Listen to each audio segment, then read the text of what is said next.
Hello, everybody, and welcome to another episode of Artisans of Steel. I have a great guest today that I only actually just met like a year ago, but I've very quickly become friends with her and admire her work. And I'm really excited to have this conversation with her and to invite you along to be part of the conversation, so I can get to know her better and her background, where she comes from, because I think what's great about this knife making industry is that we all just come from all kinds of crazy backgrounds, and that those backgrounds inform and influence the work that we do. But before we get into it, I'm gonna talk about our super sponsors over on the Patreon. If you want to become part of the Patreon and be part of these conversations, you can catch these live, and be part, like I said, be part of the chat, be part of the conversation, and ask questions directly to these makers. Go to patreon.com, and just look up Maumasi Fire Arts. Maumasi spelled Maumasi. You can also go to my Instagram. I have a link in my bio, and that goes to my link tree, and it goes to the Patreon right from there. And that should help you find that. And yeah, without further ado, I'm going to talk about the super sponsors. First off, we have Russell Tinsley. He's Finch Beers on Instagram. They're based out of Virginia. And I want to congratulate them again on celebrating 8 years in business. They just recently had a special beer release. They do these boozy sodas, and which looked really good, but for Breast Cancer Awareness Month. And so they do a fundraiser every year, and it sounds like it was really successful, and that's going well. Go check them out at your local beer market. And if they don't already sell those beers at the local beer market, talk to the beer buyer and get them to get them in, because they are all crazy and wild flavors, but they're all very delicious. Especially in the boozy sodas, I think are really like taking off. People are having a lot of fun with those, because it's kind of like when growing up drinking like grape soda, orange soda, like all these basic sodas, but they're for grown-ups now. So go check him out. He's on Instagram at Finch Beers. That's Oozle Finch Beers. Next is Dan Hubbs. Dan Hubbs is a great maker out of he's 6'6" Mountain Knives on Instagram and Facebook. He makes a lot of great EDCs. He's starting to get into chef's knives. He makes awesome Damascus, and you should definitely go give him a follow. He's a great dude. And I'm excited to hopefully see him again at Blade Show next year. I saw him last year, and he had a great selection of stuff. And hopefully next year, I'll convince him to submit his work to some of the awards, especially for the Damascus. He's doing some awesome Damascus work, very clean and very really high contrast and nice finishes. All right, next up is Lawrence Lake of Maritime Knife Supply on Instagram, Facebook, TikTok at Maritime Knife Supply. You can also find them online, maritimeknifesupply.com. They are your one-stop shop for everything you need knife making wise: machines, tools, consumables, from belts. What is it? He has a discount, 10% discount when you buy a 10-pack of belts from them. Basically, your 10th belt is free. Excuse me. But yeah, Lawrence is a great guy. I'm actually looking forward to seeing him in October. He's going to be at Maker Camp, I'm sure. I just realized it's not that long from now. It's only about a month away. But anyways, he actually just got this new stuff. What's it called? It's Z1100. It's like this coating that you can put on your steel to help reduce the oxidation, or the forge scale that forms. It coats your steel while you put it through the heat treating process. It doesn't have to be a thick coating. I actually used this for the first time when I was in Ireland recently, with Fingal Ferguson. He had some of his himself out there, and I was shocked at how effective it was. So go check out the Z1100 for your heat treating purposes, but anything else you need for your knife making needs, go to Lawrence at Maritime Knife Supply, maritimeknifesupply.com. All right, next up is Gabe Fletcher. He is Anchorage Anchorage. Well, he is, I don't know why I was saying sorry, because he is Anchorage Forge, but what I was wanting to say was Anchorage Brewing as well. Both on Instagram. He's the owner, head brewer, operator of Anchorage Brewing. Amazing beers. Go to your local beer market. Get some of Anchorage beers there too, because in most places, especially if they're kind of higher end places, they're definitely going to be carrying Anchorage Brewing, because it is quite a tasty, delicious, and highly sought after brewery, and everything they makes awesome. But Gabe has been doing some awesome work as well out of the forge. I actually got to see him just this past weekend. He was in Yelm, Washington for a show that was happening there. A lot of other great makers there, but he and I had a great time hanging out. And it's always awesome to see his work firsthand, because he has really blossomed as a maker over the last couple of years.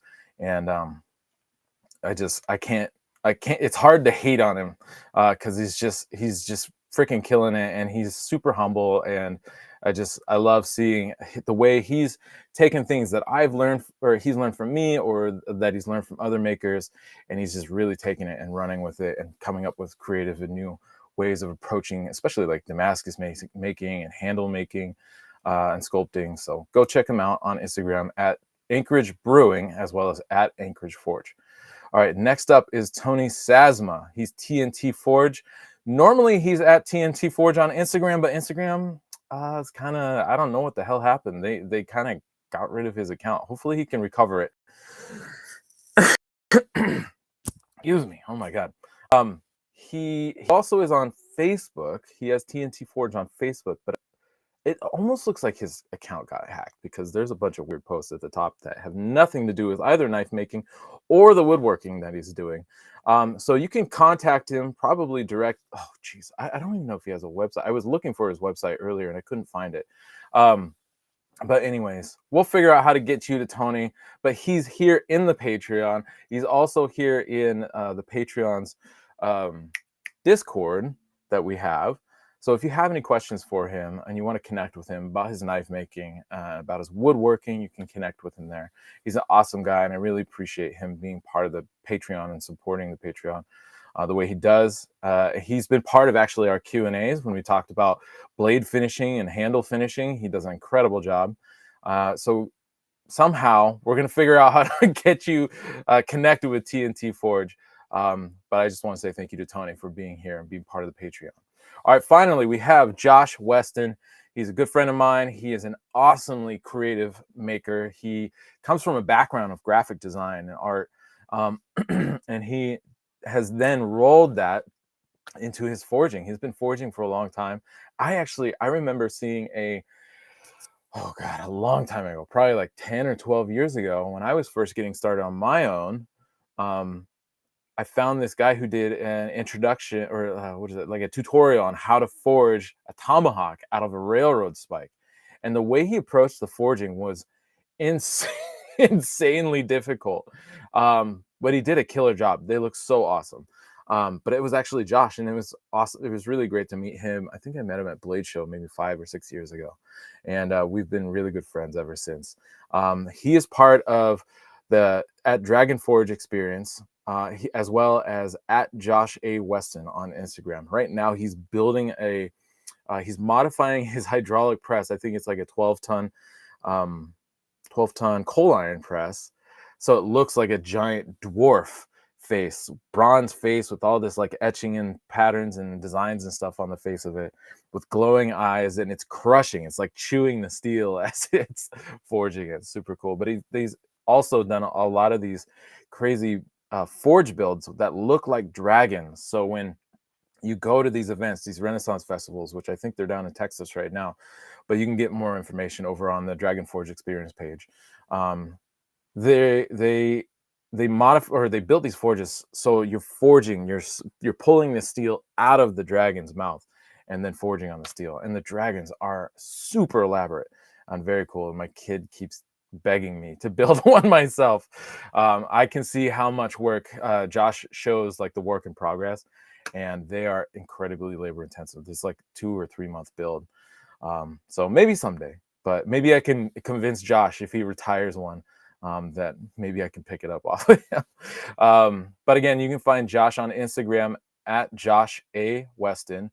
And then you can also find him, the more information about the forging experience, at Dragon Forge EXP. Okay. Without further ado, I keep saying that.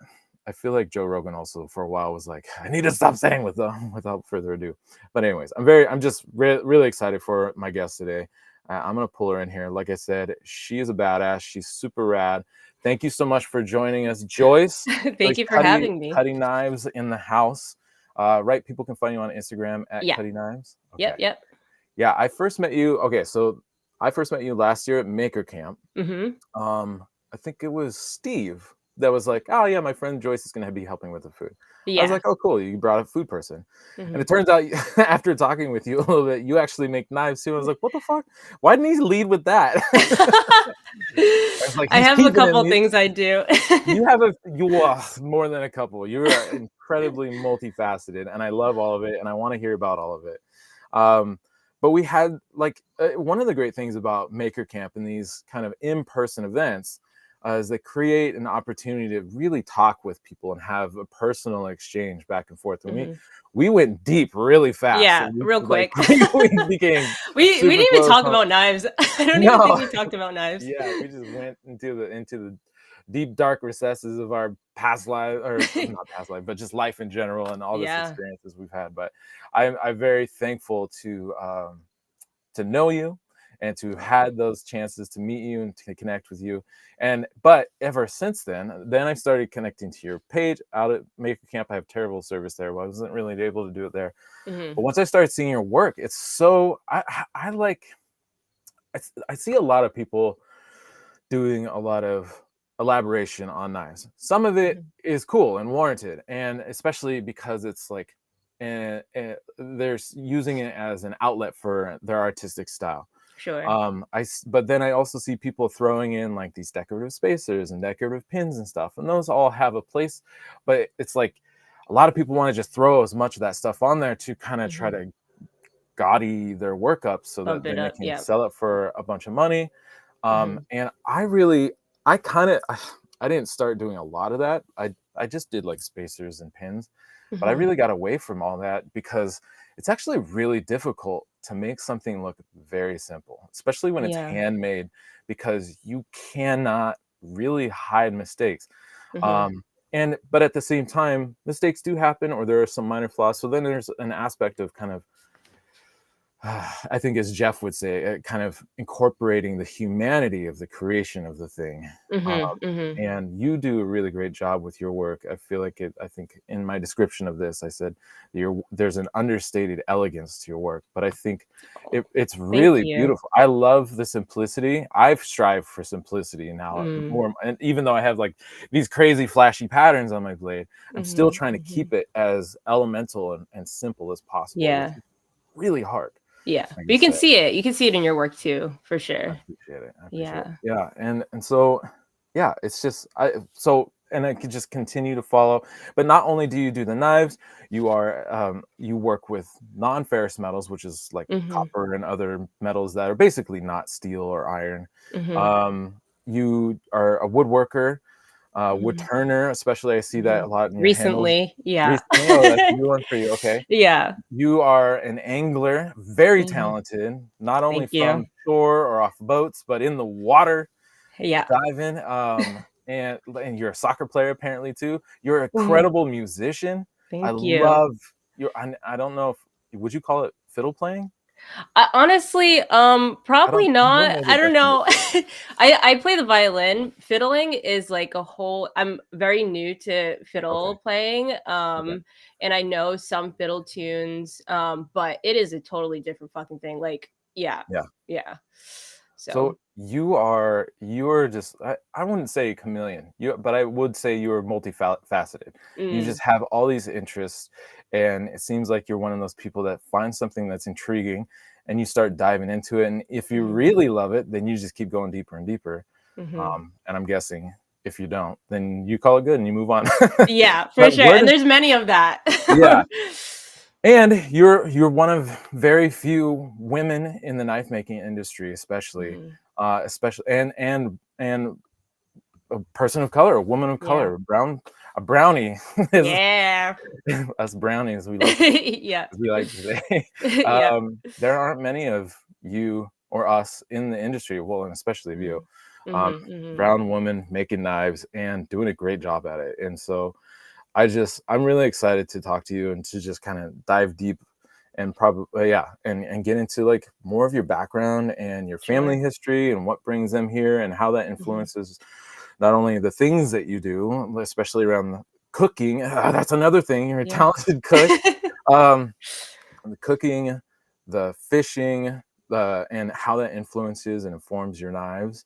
And then you've also had like a lot of really exciting things happening in the last year, and I'm really excited to get into that too. But let's step back.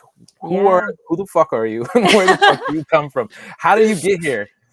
How did I get here? Okay, I'm Yeah. Joyce, and Hi, Joyce. yeah, I am in Rhode Island, born and raised in Rhode Island.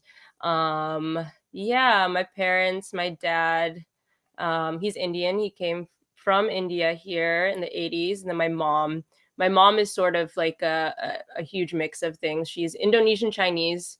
She was born in Malaysia and then adopted by Sri Lankan Tamil Indians in Malaysia. And Oh then wow, yeah, and that's a whole that's there's a just lot like going on family. there. It's like Yeah. family stuff. And then when she was young, they all moved to Singapore. So she grew up most of her life in Singapore before she met my dad in Singapore. And then they came here in the 80s to Rhode Island and just, yeah, that's it. Never left. Can we talk about geography real quick? Because I feel Yeah. like I know where Singapore is, but can you help enlighten me Yeah, or sure. others who Sure. might not know? Sure. Southeast Asia. Okay. Southeast Asia. Okay. Yeah, and yeah, Singapore is like and Malaysia too, but Singapore is a mix of a bunch of different ethnicities, but primarily Indian and Chinese. Okay. Yeah. And the food also translates that as well. Like the food is very much a conglomerate of those two cultures. And now I mean it has its own cuisine as well. So Okay. And so it's part of the continent, though. It's not like a separate island, or is it? it's an Or island. it is Yeah, an yeah. island. Okay. Yes. Okay. So they come from Singapore to Rhode Island. How does that choice even happen? Well, my dad is he's semi-retired now, but he's in missionary work. Hmm. And he was a pastor for a while. So when he went to school in Singapore and then he went to theological seminary here as well. Oh, And after that he got his sponsorship and then he just stayed here. But it was because of school and his work that he came to Rhode Island. He had okay. his connections here. Yeah. Right. Are you an only child? No, I have two older brothers, which Oh, also probably explains a lot. oh, okay. Yeah. I'm a little baby. Keeping up with the brothers. Yeah. Yeah. Yeah. Okay. So are you guys? But you guys are born here in Rhode Island. Yes. Okay. And what was your mom doing before she moved over, and then after you guys moved over? Sure. She was working at the theological seminary as a Okay. receptionist. And then she moved here and then she was like just a stay-at-home mom and just took Yeah, care of us, but also like helped my dad with his like ministry and all that stuff. for So sure. Which yeah. I feel bad when I hear just a mom, because holy fuck, is that a lot of work? Oh, yeah. No, it's not. Not that you're saying that, but like I No. grew up with it. I was raised by a single mom Yeah. with 3 kids, and like she had me when she was 19. She had just turned Mhm. 19. And so I Mhm. couldn't even imagine by the time she was my age, I Mhm. was 21 years old. Like Yeah. fucking wild. Yeah. But so yeah, anyways, moms, thank you. You're They killing it. rock. They Busting rock. Yeah. it. So they're here in the States. Mhm. I don't know why, but I want this detail. Is it what kind of is it for Christianity, Yeah. Catholicism? Okay. Christianity. Yeah. Okay. Mhm. Okay. So they come here. He's going to school. He's doing missionary work, and then Mhm. you come along. And then I come along. Yeah. Yeah. And so I want to step back a little bit too. So because the fishing, I feel like, is a big part of your life, and Mhm. like, where does that influence? Is that from both your parents, just one of your parents? My dad primarily. I mean, my mom fishes too, Yeah. and she's really good at fishing. But there, the way my dad fishes and the way I fish, there's like a little screw that's like loose. Like we Oh, just, it's like, I wake up 4:30. I leave mhm. the house 4:30 in the morning to Wow. go.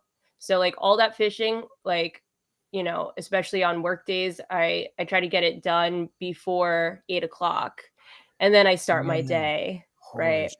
but I also go to bed at like 8, 9. It's Oh, you're a like, grandma. All right, yeah, cool. yeah. I'm a sleepy boy for sure. And then the nights that I do stay out like really late, which is like maybe like once a month, a couple times a month, I'm just like, holy shit, this is tough. Yeah, Because now my body just naturally will always pop up at four right. o'clock in the morning, Yeah, your 4:30. circadian rhythm is Um, set. yeah, yeah, it's that. So, yeah, and fishing, my dad, he came from Kerala, so that's the southern state of one of the southern states of India, and it's a coastal state as well. So he grew Mhm. up. He was pretty inland, so like he actually grew up farming and doing agriculture. Okay. Um, his family were all like they had a rice paddy field and worked, as just his dad was like a spice merchant and all that village shit. And then Yeah. and then but he would live relatively close to the coast, so he'd go fishing as well. Mhm. um and I think that was like, yeah, I remember talking about this with Jeff too. Like it was sort of his way coming to Rhode Island. It was his like I feel like he found his sense of belonging really quickly Oh, wow. because he learned that, it's a coastal state. He found friends that like knew the area, and then he's very bold in a way that he'll just like go and just adventure, and like he's totally fine by himself and just Yeah. and I think, yeah, I get that from him too. Like just, you know, if I know it's like somewhat safe, I'll just like try to go by myself because the only way to understand it is to just spend time with it, Right. right? So he learned pretty quickly how to fish saltwater here. Um, and yeah, but then my mom is an amazing cook.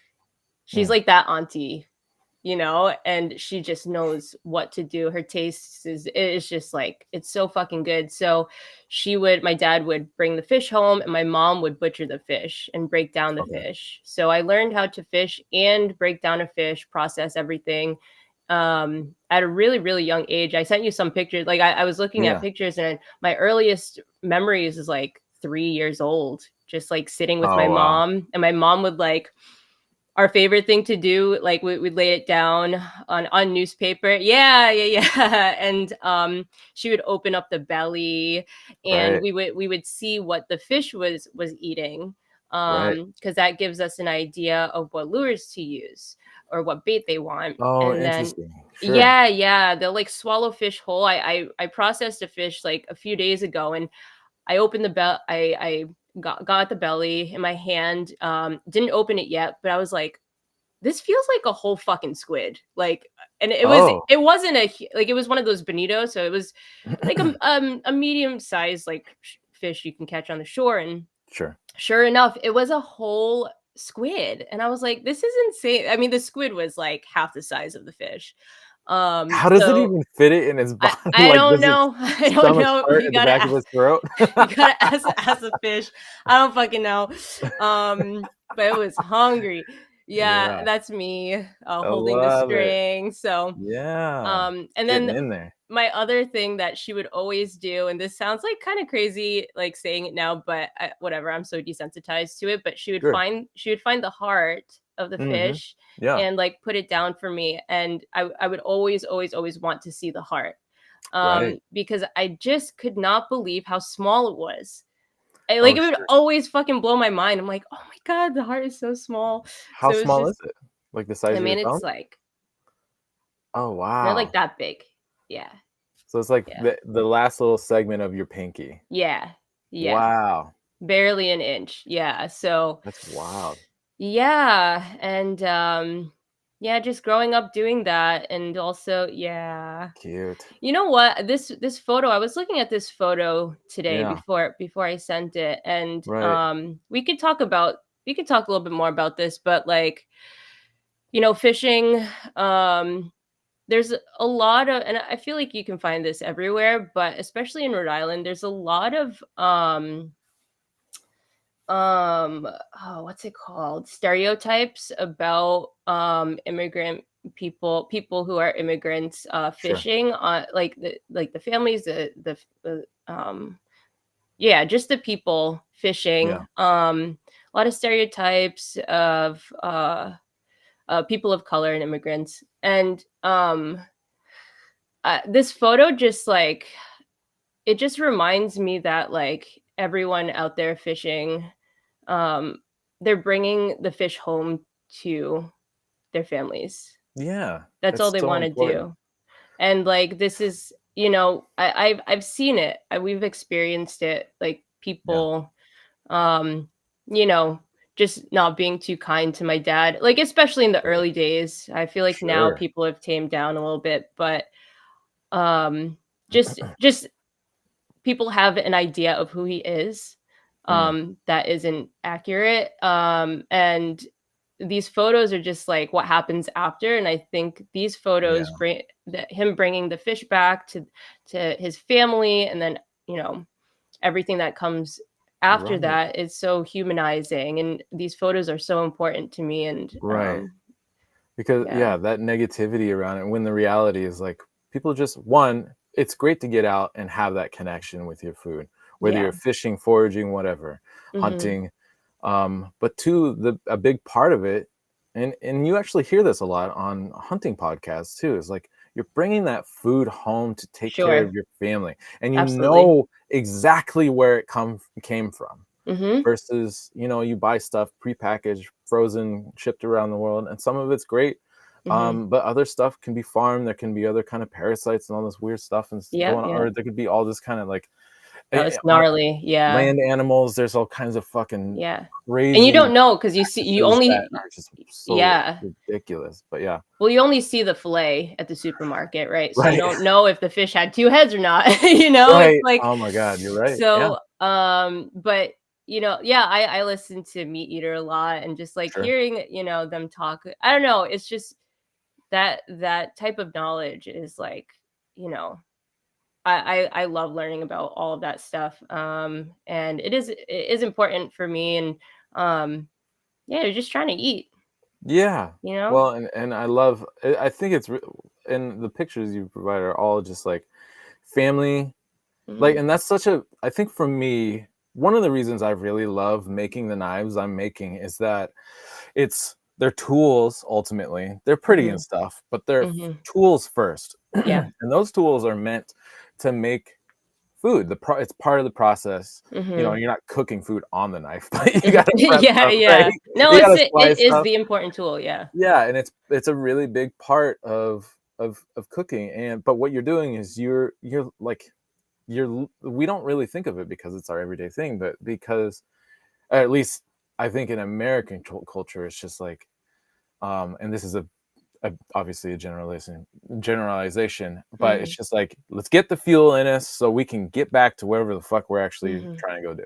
Yeah, Where yeah. it was, historically speaking, it was such an important part of a family, of a community, because you Mhm. literally need these nutrients to Yeah. survive, Mhm, right? And so today, to take the time to plan and prepare and cook in a meaningful, thoughtful way, mhm, either if whether it's just for you or you and a few friends or your mhm, family, like mhm. it's a massive expression of love and care. Totally, and totally. and that's what I really love about the especially the culinary knives that I'm making, Yeah. and how that helps to engage and enhance that experience for people. Mhm, It's mhm, so massive because it is really important, and I think it's mhm, really important too that people try to, and there's definitely been a push over the years, recently, for people to have a better connection or understanding about where their food is coming from. Because mhm. and it's wild, like in other countries, like in especially like in UK and a lot of Europe, they're like they won't let you sneak in a bunch of bullshit just to as Yeah. filler and all this crap, or making Mhm. sure your animals are being fed and It's just kept in nice certain ways. shit. Yeah. Yeah. And where here, unfortunately, in the States, you can still pump it full of like half the Yeah. shit, or a crazy percentage of the food isn't actually food. Yeah, no, it's not. No, no, no, It's no. made from chemicals and ingredients that are all about optimizing shelf life rather Yeah.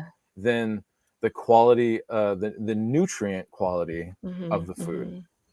Yeah, for sure. I mean, even yeah, like between like stock or game, or even vegetables too, you know, all of like the fish scraps, the heads, the guts, everything, we put it in the garden, and Oh we yeah. compost it, and like Right. our I mean, our vegetables are just they taste so fucking good because it's like the our soil is that pip. It's that shit. Like it's so good. Um Yeah. but it's developed Mm. because of these like kind of yeah, just you know, just recycling and Yeah. it's just all kind of this circle. And the knife and getting into making knives is just this next like meta kind of like how Right. can I get more and more and more into it. um and yeah, yeah. Yeah, I mean, it's just like I keep clicking out of the thing. I'm sorry.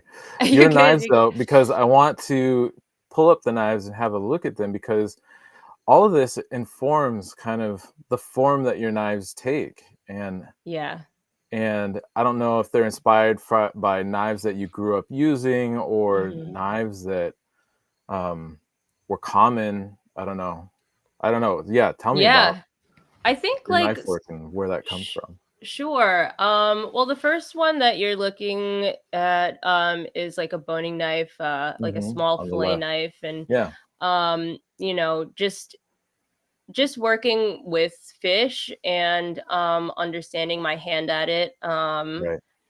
Like I prefer like really thin, kind of like narrow tips. And I think that's pretty Okay. standard with like all fillet knives, obviously, but there's a reason for that. You're trying to get as close to the bones as possible. And Mm, then when you're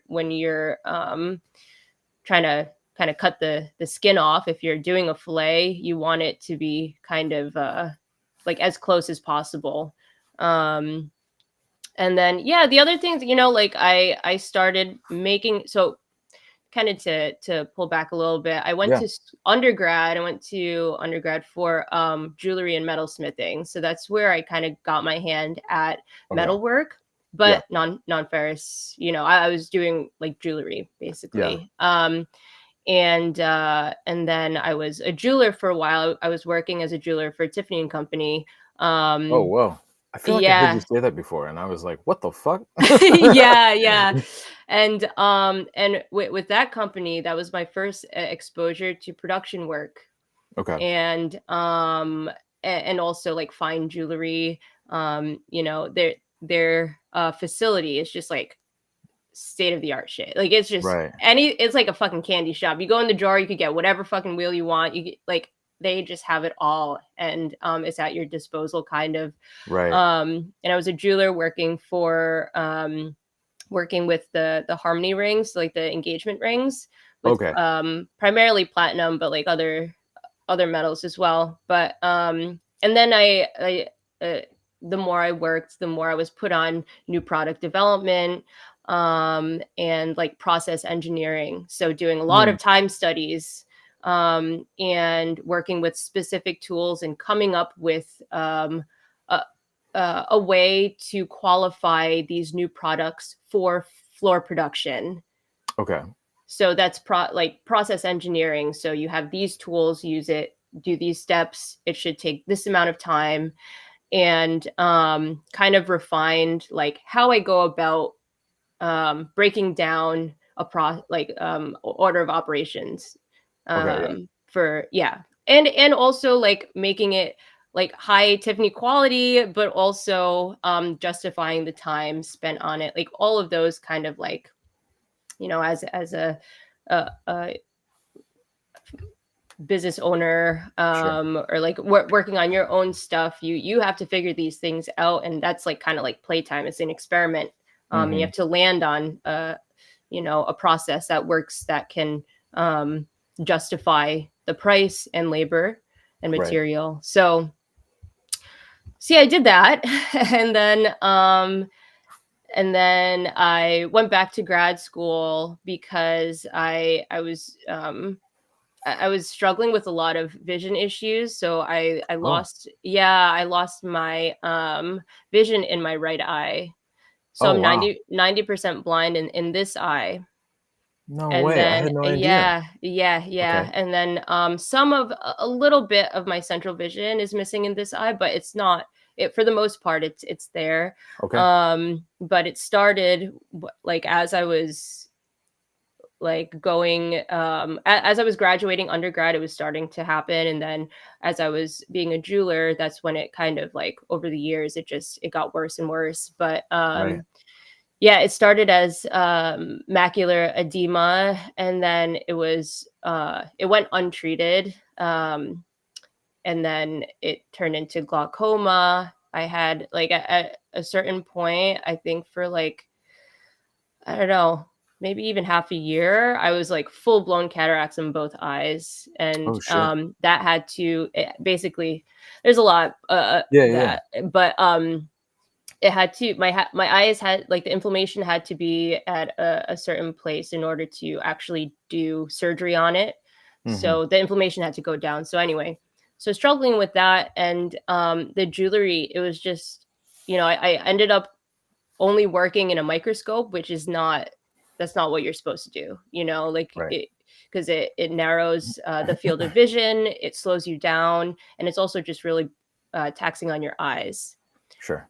So, and dealing with that and just coming to terms with that, I decided to let jewelry kind of go.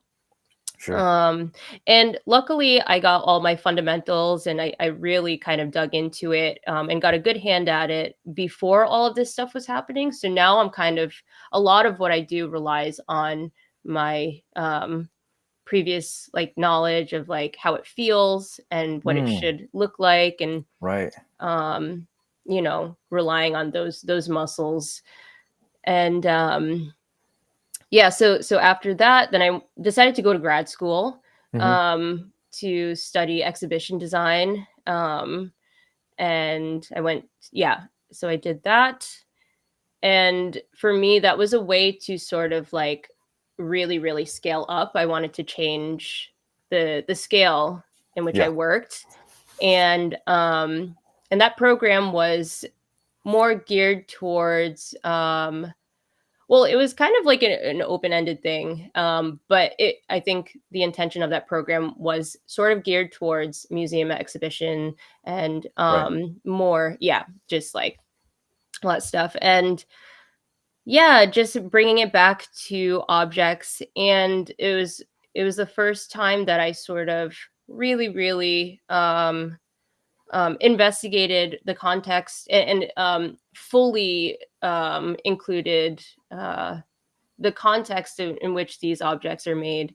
So Mm. you see an object, that's fine, but like in what context? And that's where I feel, and even with knives too, and anything, um, I see it's like that part of it can like keep me going forever because Right. it's just so interesting to me where these objects come from, who makes them, the story behind it.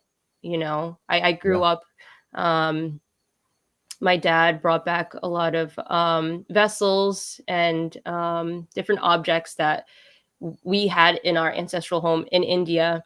Mm. And I should have brought it, but yeah, like they just have so many story. Like my grandmother's spittoon for betel leaves, like, Oh, wow. or they had the rice paddy fields, so and they would sell rice. So we have these really beautiful um, vessels that would measure the rice. Oh, cool. And the story with that is my grandmother would always give an extra scoop just for good Mm. luck. She was like that Yeah. elder. So all those stories and like that just comes from looking at a piece and talking about it. So Oh, wow. that is always interesting to me. Right. Oh my god. Yeah, Yeah. no, that totally makes sense though. And it's just like, I don't know, it's just to bring it back to knives, it's like it's such a simple form.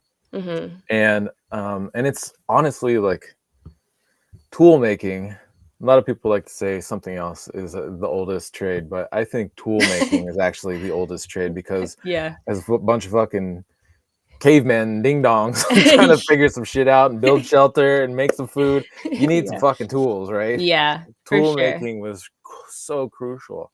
And so Mhm, knives mhm. and cutting tools have been around time immemorial, right? Yeah, And yeah. more and more in the last whatever 10 years or so, as people, more makers, knife Mhm. makers, have gotten into chef's knives and culinary knives. I think Mm, for a long time, culinary knives weren't really seen as very special because they are part of our everyday life. You know, you see these Bowie mhm, knives, and these hunters, and these folders, and swords, and all this other shit, and stuff that has all this mhm. mystique and mystery around it. Part of that is just Yeah, because it's not part of our everyday life. And so, like when I sure. was doing shows initially, when I first started doing shows, people would walk by and they're like, "Why is that? Why is that so expensive? Isn't it just a kitchen knife?" I'm like, "Bitch, this thing took just as much work and It's just a time to different make shape. as a Yeah, it's fucking Bowie knife." put a Well, and different title on it, put a different shape. It's the same fucking work. Like, yeah. Well, and it's what's interesting about culinary knives is like they, and actually I think like woodworking tools are very specialized in a way too. mhm, You wouldn't say that um you know, even just like a razor knife is the same tool as a chisel, but a yeah, lot of people think that for some reason for culinary, you can use one knife to do basically mhm, everything. There are some general purpose knives, but there are also mhm, some knives that are designed to do specific things. But sure. they are also, a lot of people mistakenly, like I was starting to say, like in the last 10 years, people starting getting culinary knives and they're like, oh, it's basically just like a camp knife, but thinner, right? And I'm like, fuck no. No, It is no. so incredibly nuanced And if you're and using it tailored. that way, if Right. you're using it that way, it's not gonna last very long. It's not, yeah, you know, or it's not gonna function well, Yeah, and you're not gonna wanna fucking use it. yeah. And people don't understand. I think a lot of people are starting to understand, oh, there's a lot more to these culinary knives than just making it a thin, Mhm, sharp piece of metal. There's a mhm, lot of nuance to, and that's informed by how that tool is actually used. And I think mhm, it's incredible. It's incredible that you come from the background that you do, and how that informs the style and I guess like the actual physical form, the blade mhm. profiles, like you were saying, because of your experience in fishing and breaking down fish since you were like 3 years old. You've come up with a style, you have an approach, and that Mhm, tells you why you want your tip a certain height, I guess, or width mhm, out at the mhm, tip, mhm. and the curve of that tip, and Yeah, how long the actual blade is. mhm, And I love yeah. that. I love And that. then also to fully answer your question, because I'm not sure if I actually did, Don't worry, we're here um to just chat. but We're just talking. yeah. Um but also the limitations of my shop in the very Mm, beginning when I set it up, all the machines that I had, it's not yeah, like, I don't, I don't have all the fancy tools. And right. I feel like you guys talk about this a lot in Knife Talk, and about, kind of jumping ahead of the gun.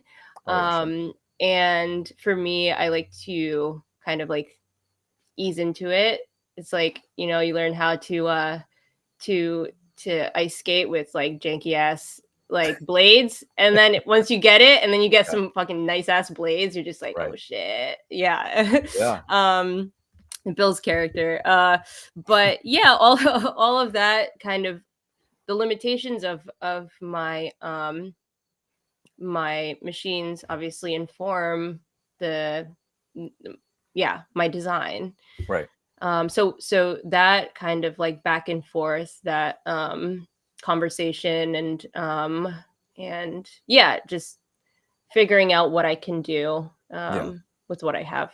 So I think that. that's a good point to bring up because, and you, like you say, we do talk about it from time to time on Knife Talk, but I don't think I've really talked about it here. But a lot of people they're like racing to fill their shop with all the coolest and fanciest Mhm, equipment. mhm. And like, honestly, people come by my shop and they kind of look around and they're like, is is this it? I'm like, yeah, I have a grinder. I have a Yeah. heat treating kiln. I just got a power hammer, but Mhm, I've been making knives for like 10 years, right? mhm, So mhm. I just got a power hammer. Yeah. I have a hydraulic forging press that helps with making the steel, but otherwise, like, my shop is fucking basic, Pretty super simple, huh? simple. Yeah. And so it's about making the tools work for you rather than relying on the tools to do all the work. And I think a lot Mhm, of people think if they get a really expensive tool or a fancy tool, it's going to up their game. And it's like, Mhm. until you really know how to use that thing, it's not Mhm. going to really Mhm. do much, especially like a mill or something. Then Yeah. just drill straight holes really well, right? Yeah. Yeah. You got Yeah. a really fancy drill press. Yeah. I'm psyched for you. No. But there's a lot that people can do, and if you think about it, they're like I said, the knife making has been around for such a long time. Like people are just rubbing metal on stones Yeah. for a long time, and Yeah. they've really graduated to this very, like I said, Mhm. nuanced, very Yeah. delicate thing that is really meant to do very specific jobs. And I think, Mhm. but Mhm. yeah, I think letting, or not letting, but kind of embracing the limitation that you're Sure. experiencing through your tooling to inform the style is also crucial and really important in as part of the learning experience. Mhm. Um, I don't know what this motion means, but anyways, part of the Yeah. learning Yeah. I got you. It's a learning experience. Listen, we're here. I'm with you. part of the learning experience, but also as like without some of the limitations, honestly, of my Mhm. tooling, I wouldn't have done things that maybe I would have done otherwise. Mhm. And it has really made me find a way to either work around or embrace those limitations, Mhm. and that really informs like the form that my knives actually take these days, Yeah. because of some of those limitations. Absolutely. And I just Yeah. like, again, it's a lot of people want to jump the gun and they want the fancy stuff, but it's like, learn Mhm. how to make the tools that you have Yeah. work for you Yeah. and manipulate the shit out of them to do some Mhm. crazy stuff. You can actually get a lot done with very, Mhm. very little. And it's also like developing personal style too. Like if you Right. have every single machine at your fingertips in the very beginning stages of like developing your own like personal style and aesthetic and whatever, um you're more easily influenced by what you're seeing, and because you can do whatever, you can Right. make whatever. But I Right. feel like when your machines and your like whatever you're working with has limitations, you start having these dialogues with the yourself, with the material, with the machinery, and then that becomes decisions that you have to make, Right. and then compromise. Sure. And with all of those decisions, you're putting yourself in um you're trying to figure out on you're trying to figure it out on your own, Mhm. and what comes from that is yourself within the piece. Like you're really able to put yourself, your thoughts, your decisions, because Right. designing is decision making, into the piece, and that is your style. Right. I don't know if that makes sense, but yeah. It totally makes sense to me. Yeah, God, you were talking about that, and I had a thought and I lost it. My ADHD is like It's okay.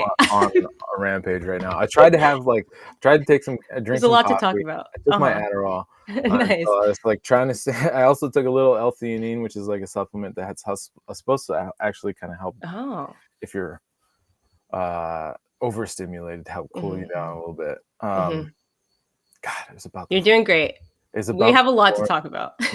Yeah. Okay. Actually, I want to step back, and hopefully my thought will come back to me, and I'll make a note on it on my phone. But I Mhm. want back to childhood and what that was like for you, and if these all these various creative outlets that you have, how, like, when did those start to manifest as a child, and then Mhm. like were your parents like really supportive in helping you to pursue those things? Because I got Mhm. an 8-year-old myself, and Mhm. I'm watching him, and I'm trying not to watch too close so he doesn't feel me watching him. But Mhm. I'm observing what he's picking up on and where he's Yeah. really thriving in certain things. And he's dabbling in music. He's taking piano lessons and Cool. learning how to play guitar. Mhm. Um, he draws a ton. He Yeah. builds a ton with Legos. He Mhm. like Mhm. Legos is his thing right now, Cool. but it has been since he was 3. Like he built a Mhm. 300-piece set when he Oh was my like 2.5 god. years old. My Yeah. wife called me and she's like, "Your son just did this," and I was like, "What the fuck?" um, I feel like that's not That's normal. awesome. Yeah, it's Yeah. super awesome, and it's amazing to watch him continue to thrive with it.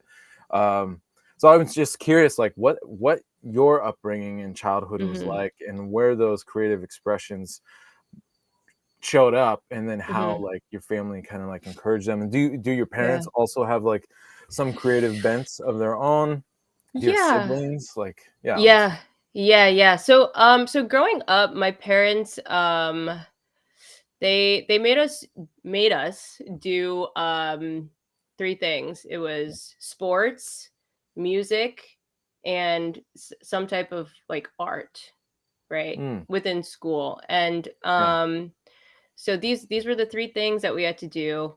Um and we had to like commit to them. okay, And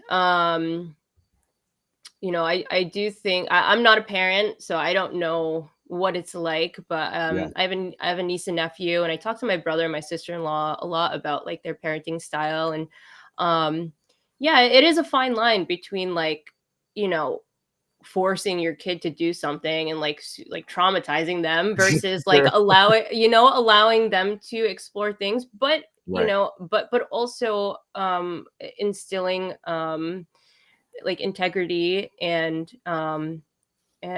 be like a sense of commitment. uh I don't know, I'm not a parent, so I can't speak yeah, upon no, that, but you're I good. it's something that I often think about. If I were a parent, what would I do? And we'll get back to that, but Well, and I think just to like, because you keep like saying because I'm not a parent, but I think it's yeah. really invaluable as a parent. Yes. And I obviously was a kid myself, but being in a parent's position, sometimes I struggle with seeing the kid, sorry, the whatever, the Hmm. child's perspective. Yeah, yeah, And so yeah, obviously you're a fucking grown ass woman, but yeah. you're but having your perspective kind of from the Yeah, child's perspective yeah, is yeah, really yeah. enriching and helpful for me. So that's why I just want to say that real quick. I'll give you one example. Okay. So, and I think this is when I got kind of like hooked on something. Okay. So when I was really young, I would go fishing with my dad. Okay. And but we would go on, and we still do, we go on these hurricane barriers, these jetties, these long rock walls. Okay. Yeah. And one side would be oceanside, one side would be bayside. And the side that he wouldn't fish for big fish, the other side to that is where I could go kind of play, because there were tide pools. Mm. There were little tide pools. And yeah, and I remember at like a really, really young age, he would just give me like a string with either like a piece of squid on it, or like a chicken leg or something, to just like go and just like play, Yeah. right? Interact with whatever is in there. Yeah.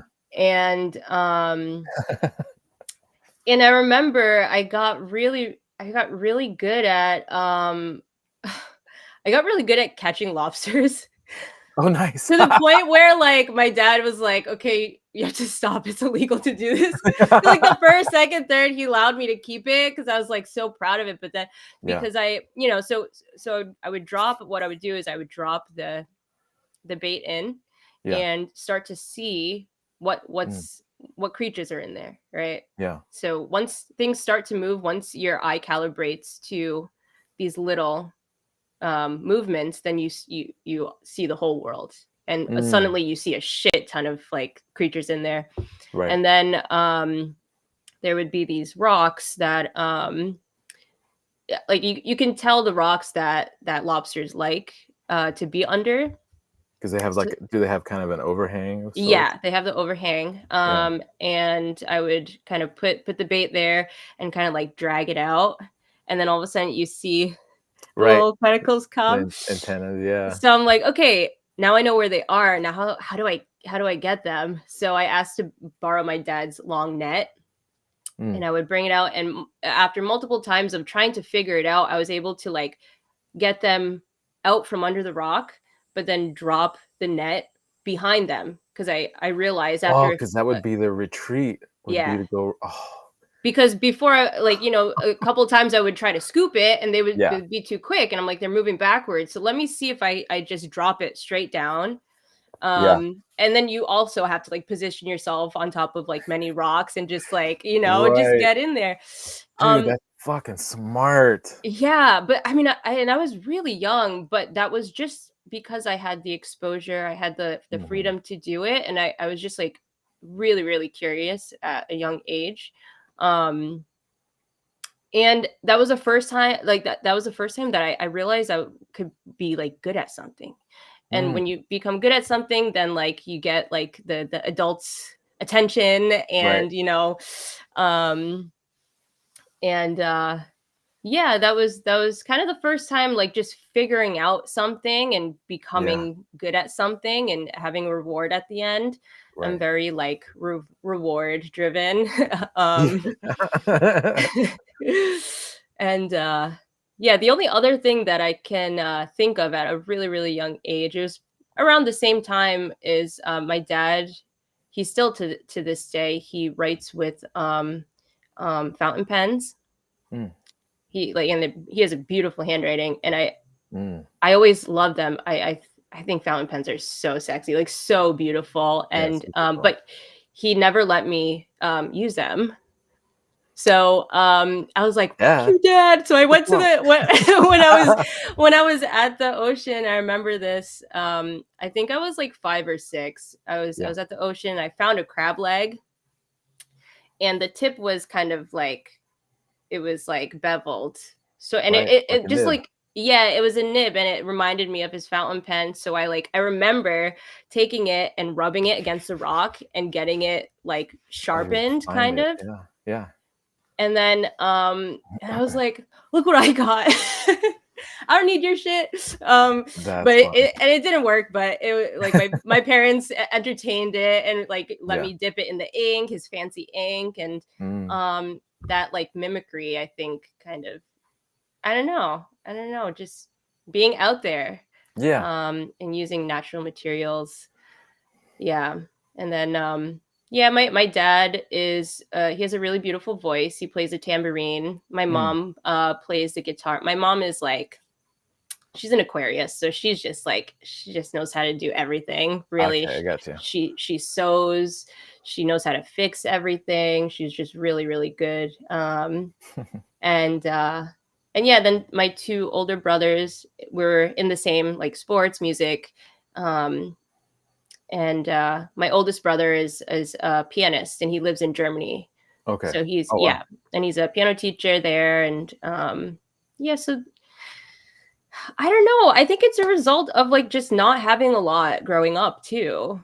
Like Sure. we had enough, but a lot of it was because we just like we went fishing because we just needed to eat, and like we Right, grew our own stuff because we just needed to eat. Um, fix things before buying new shit. right. That, yeah. So yeah.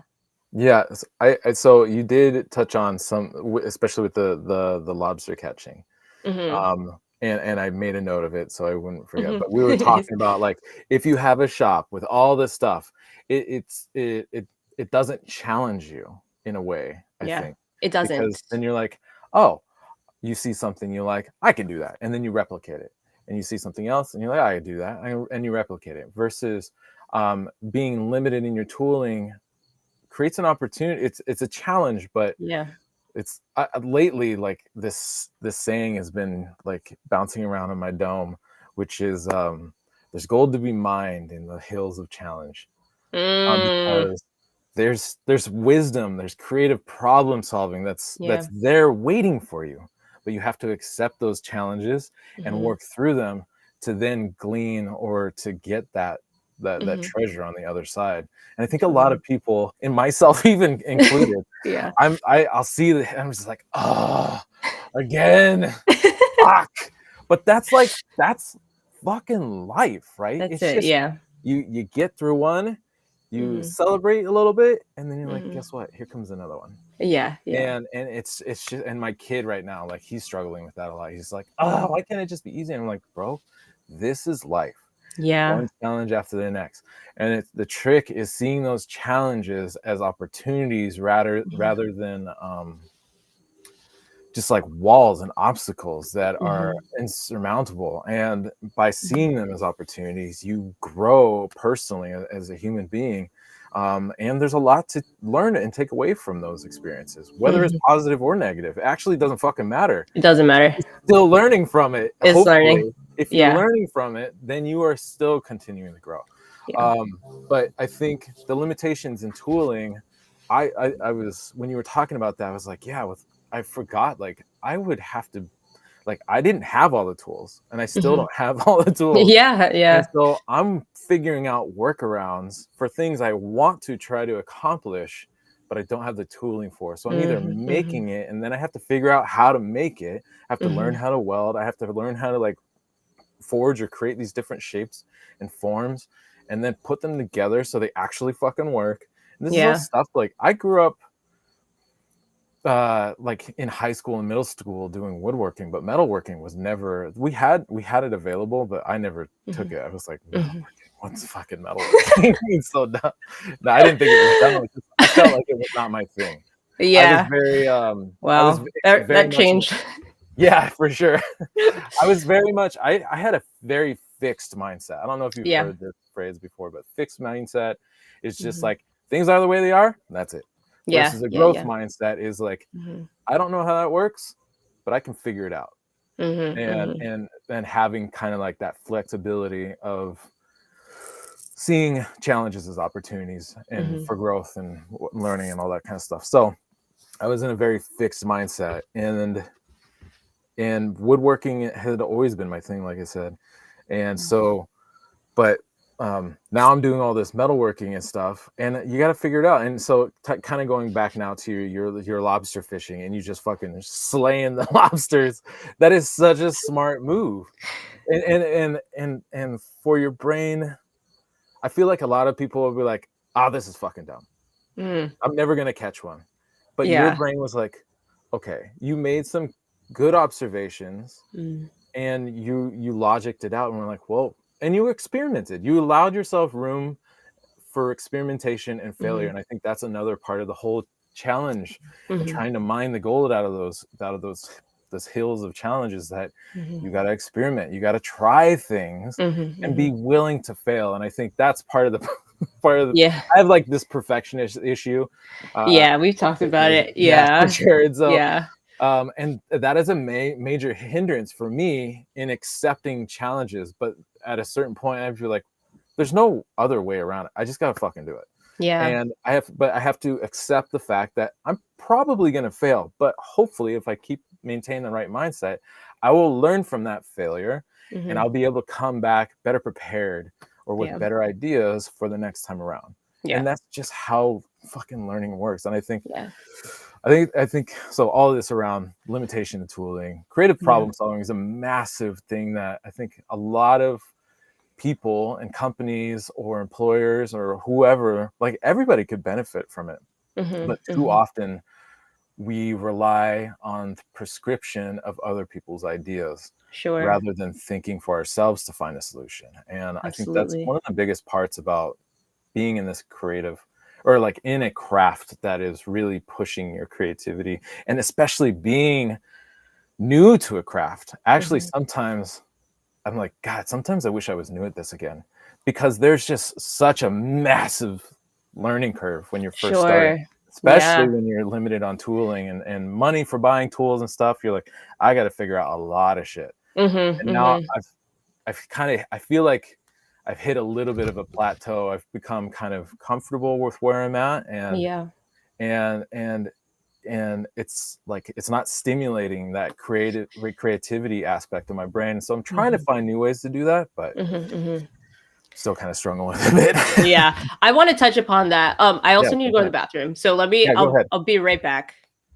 Okay, I'm gonna go through Joyce's Instagram real quick while she dashes away.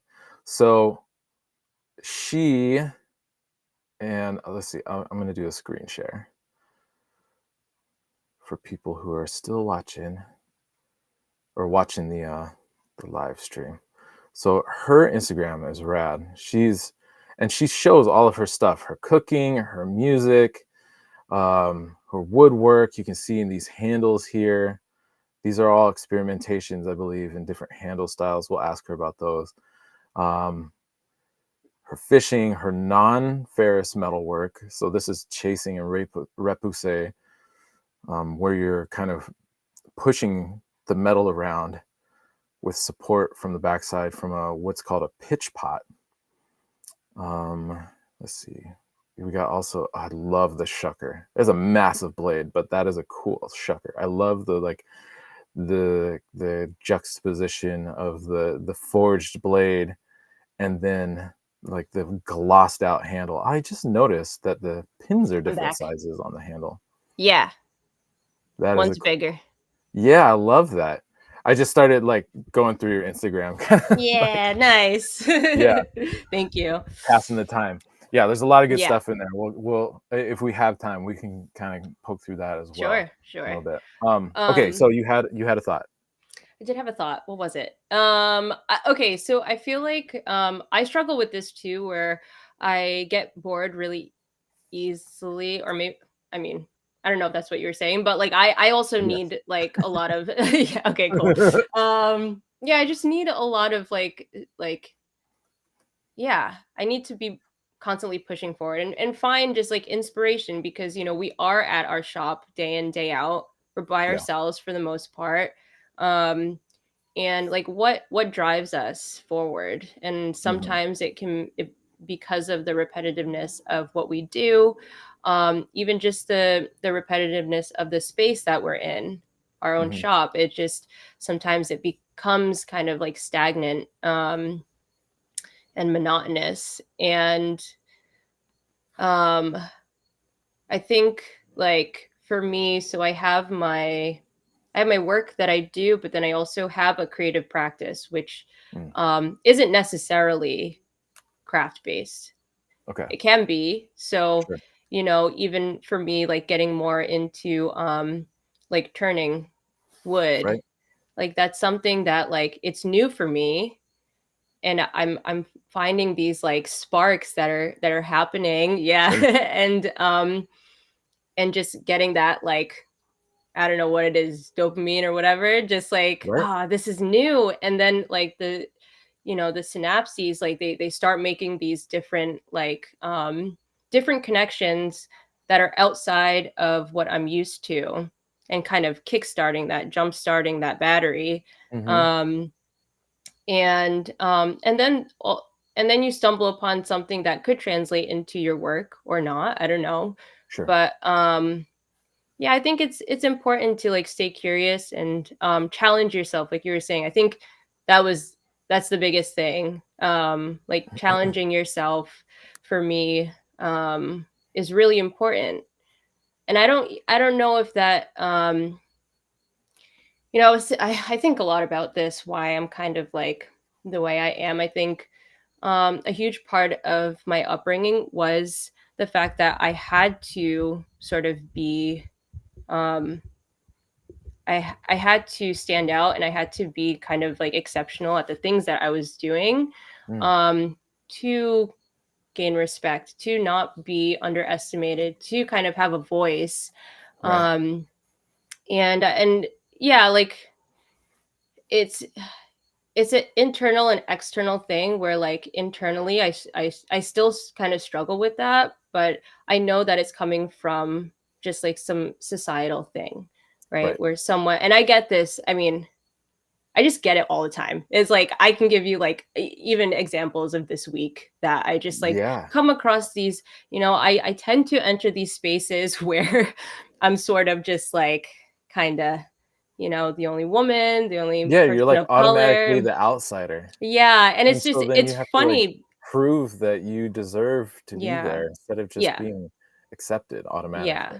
And I really just like, I wish that that wasn't the case, because that would Yeah. have taken a lot of like, I don't know. You It got better just shit to do with your fucking time. I You got a got bunch better of better things. You shit. got so much to Yeah. contribute. We all do. And I think Yeah. yeah, sorry, but I No. feel like I'm taking over I- your talk, but it's No, just like no. go I feel through it. like we can relate to this in a lot of ways, Right. right? Because it's like, what, and now I've come to a point, I teach I'm teaching at Mass Art, Hmm. which is a college, and I'm a professor, and I still enter these spaces Yeah. where people think I'm like a student, or people think that, but for the most part, Mass Art is like, I fucking love it there. But I think for me now, I've come to a place where I refuse to like code switch, and like this is Sure. Oh me, wow. this Yeah. is me. Um, like at least in a professional setting. I mean, like when I'm with my friends, it's a totally it is Right. a different thing. But like Yeah. I'm not gonna like pretend to be someone I'm not. And and yeah, just being kind of vulnerable with my students. I say in the very beginning, like there's a lot of things that I don't know, but you're if if there's something that's in front of me that I don't know, you're gonna watch me figure it out, and then I Mm, will figure it out, because I think that part of learning is so important. And a lot of educators, or like an old school mentality, and type of teaching style is being a know-it-all, thinking like pretending like yeah. everything, like trying to instill some sort of authority Hmm. within the classroom that isn't really warranted. Right. um and my philosophy is sort of subverting that. How much can I get out of this class and these students by not being an authoritative figure? Right. How about I'll meet them right in the middle, Yeah. make class fun, because the hardest part honestly is just getting them to class. Right. You guys come to class, I promise you we're going to have a good time. Like just Mm, get here, and then all we're going to do is work. We'll just have fun. We'll make cool shit. We'll yeah. work. You're going to learn. I'm going to learn.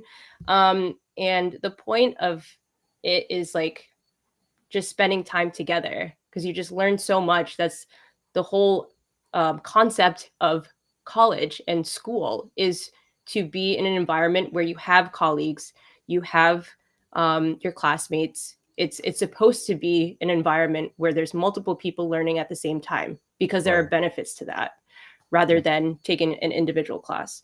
Um, and yeah, and just being honest with them, and just I figure out a lot of shit in front of them. Sure. And it's just like, if I don't know, I don't know, but Yeah. we're gonna find out. It's fine. Right. And then we do. And yeah, they see my Well, process. yeah, no, and I think that's the right way to approach, or at least I think it's definitely been kind of the philosophy, or the modality that I've approached the way I teach and share. When Hmm. I first started doing all my pattern welded Wednesdays and showing people my process, Hmm. part of it was to also not to position myself as an authority or a thought leader or anything. I actually was curious to see what other people would turn around and do with it. Hmm. And I think it's a willingness to you don't some people have to humble themselves to be in this Hmm. position, but it's just more than anything, it's a willingness to be a continued learner, just Yeah. constantly being open and willing to learn. Because, Hmm. like I said at the top of this, like we all come from crazy, different backgrounds. Like 10 years ago, I was washing dishes in a bakery, Yeah. and now Shit. I'm making these crazy patterns in knives and stuff. Yeah. And we all have these different backgrounds, and because of those backgrounds, honestly, more than anything, because we just have like our brains are just different, right? Hmm. Like that also affects the way we perceive the world around us, and Yeah. that informs our thought processes and everything. And so I'm always curious really to like to see like seeing us all as like different filters. And so Hmm. data goes in, and then like what happens when it goes through this filter? Yeah. What's the output look? What does that look like? Hmm. What are people Hmm. doing with it? And then Hmm. can I take their stuff and then do something of Yeah. my own with it, right? Yeah. Yeah. um and so yeah, I think, yeah, the willingness to be open to continue to learn is so crucial, because otherwise, like, I feel like you're putting yourself in a box almost, in a way, Yeah. which can potentially become like a prison. Yeah. And if you put yourself in that box, that limits your ability to take in information from outside, unless it's somehow permeates, or it's just a thought, and that becomes the whole echo chamber that some Mm-hmm. people just find themselves caught in. And it's like, Mm-hmm. we got to be open and willing to accept these inputs Yeah. from outside of us. And So everyone too. Like it's, yeah, you know, um, I, I feel like a lot of people, you miss a lot of like the best interactions and the best learning experiences if you are um if you don't like see people, and it could be yeah, anyone, because like we all live complex lives. It doesn't matter it, like whatever you do, whatever your title is, however you identify. yeah, I think everyone is spending their entire day doing something. Like my nephew, he is like incredible at gaming, and I'm just like, mm, holy shit, dude, you're so fucking good at it. And I'm just like, I yeah, and he talks about it, and like I see the way he like navigates through these games. I'm just like, holy shit, you right, have like a whole ass process, you know. mm, um and yeah, it's interesting when people kind of um maybe not claim but act like they know everything. mm, That is fucking insane to me. Like that thought that you like know everything is crazy to me. yeah, That can't be true. It just yeah, can't be true. And yeah, and then also those people are also like kind of boring. So I don't well, and it's, necessarily yeah, and it's a fuck with bummer because them. they're kind of doing it to themselves, and it Yeah, really, yeah. it's, you're not, I think often what happens, these people think they're putting themselves above others, when the reality Mhm. is they're like limiting themselves from Yeah, potential growth. for sure. And what, like, It's just there's not only so much you fun. can do for It's people. not, Yeah, it's not yeah, interesting. it's That's not what, is that what we're interesting. in this life to do? I Yeah. don't think so. Yeah. So okay, so you are, I forgot also to mention that you're a teacher as well. So Yeah. listen, Sorry. you're all over the place, and I love it. I really am. I I love it though, am. because like you said, I think it's really important, especially like the way I'm making knives, like that model probably isn't going to change too much. I've switched it up Mhm, a little bit. I've been teaching a lot more lately to help mix mhm, it up. I have the Patreon. I do the mhm, Q&A stuff. I make a knife. Um, I do demos, but like I've been mixing. I also sharpen knives locally, so I've yeah, been kind of yeah. mixing it up for myself. But still, within the that Sure. array of things that I'm doing, I still find Mhm, myself like a little bit in too much of a routine. And so mhm, having those creative outlets, I think, are crucial for, um, at least for my brain, and it sounds like for mhm. your brain, to just like stay engaged. Otherwise, it's just like, for me, I feel like I'm like starting to sink down into a hole, into a well, and like I'm looking up and Yeah. there's like hardly a little bit of light at the top. I'm like, ah. Yeah, So yeah. yeah, those creative outlets are really important. And and again, it's being willing to continue to learn. I had this Mhm. idea for a TV show called the consummate, or what's it called? The Constant Apprentice, or the, I don't know. But just like basically the idea would be Yeah. like, um what's his, I can't remember the guy's name. But he would go around and he would go, it was called, the show was called Dirty Jobs, and he would learn Oh, about different I've people's never seen it. jobs, from Mhm.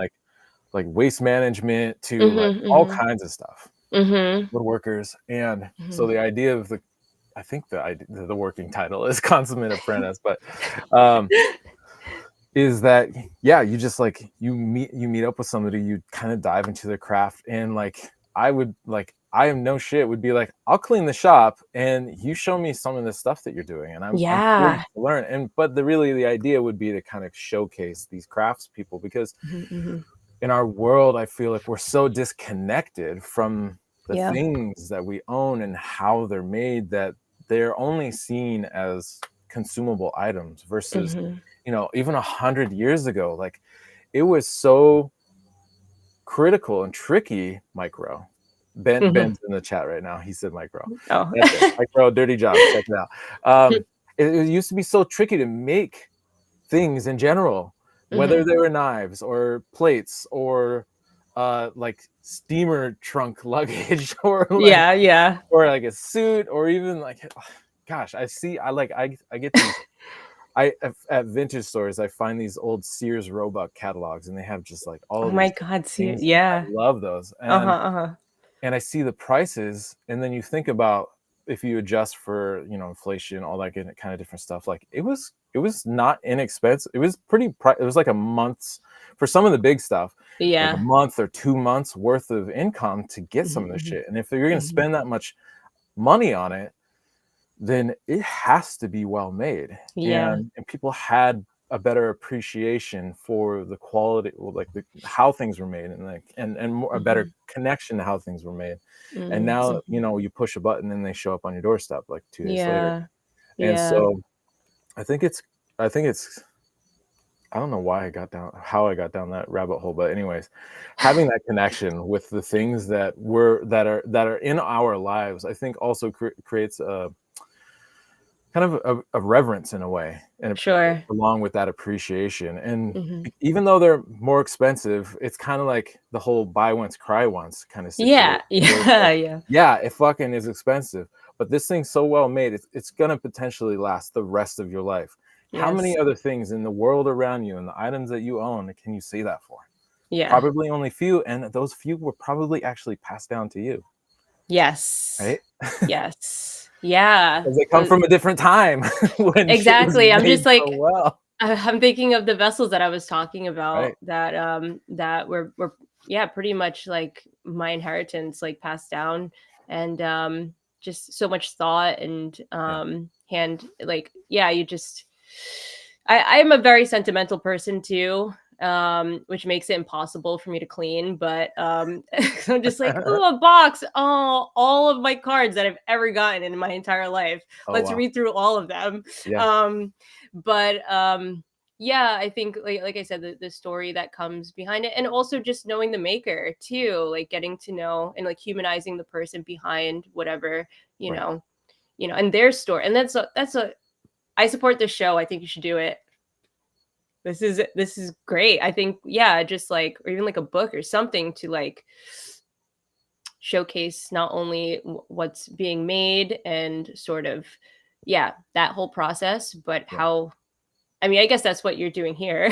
That's like, I'm trying to help kind of tell people's stories. Like there isn't really anywhere that's kind of archiving these different makers, especially within, and I'm sure many crafts, honestly. But in our craft, in the knife making craft, there isn't really anywhere that's really kind of archiving or kind of taking these people's stories, and so there's an opportunity to try to do that on a very small, obviously on a very small scale, but so that they're available for other people to see and listen to and to learn from.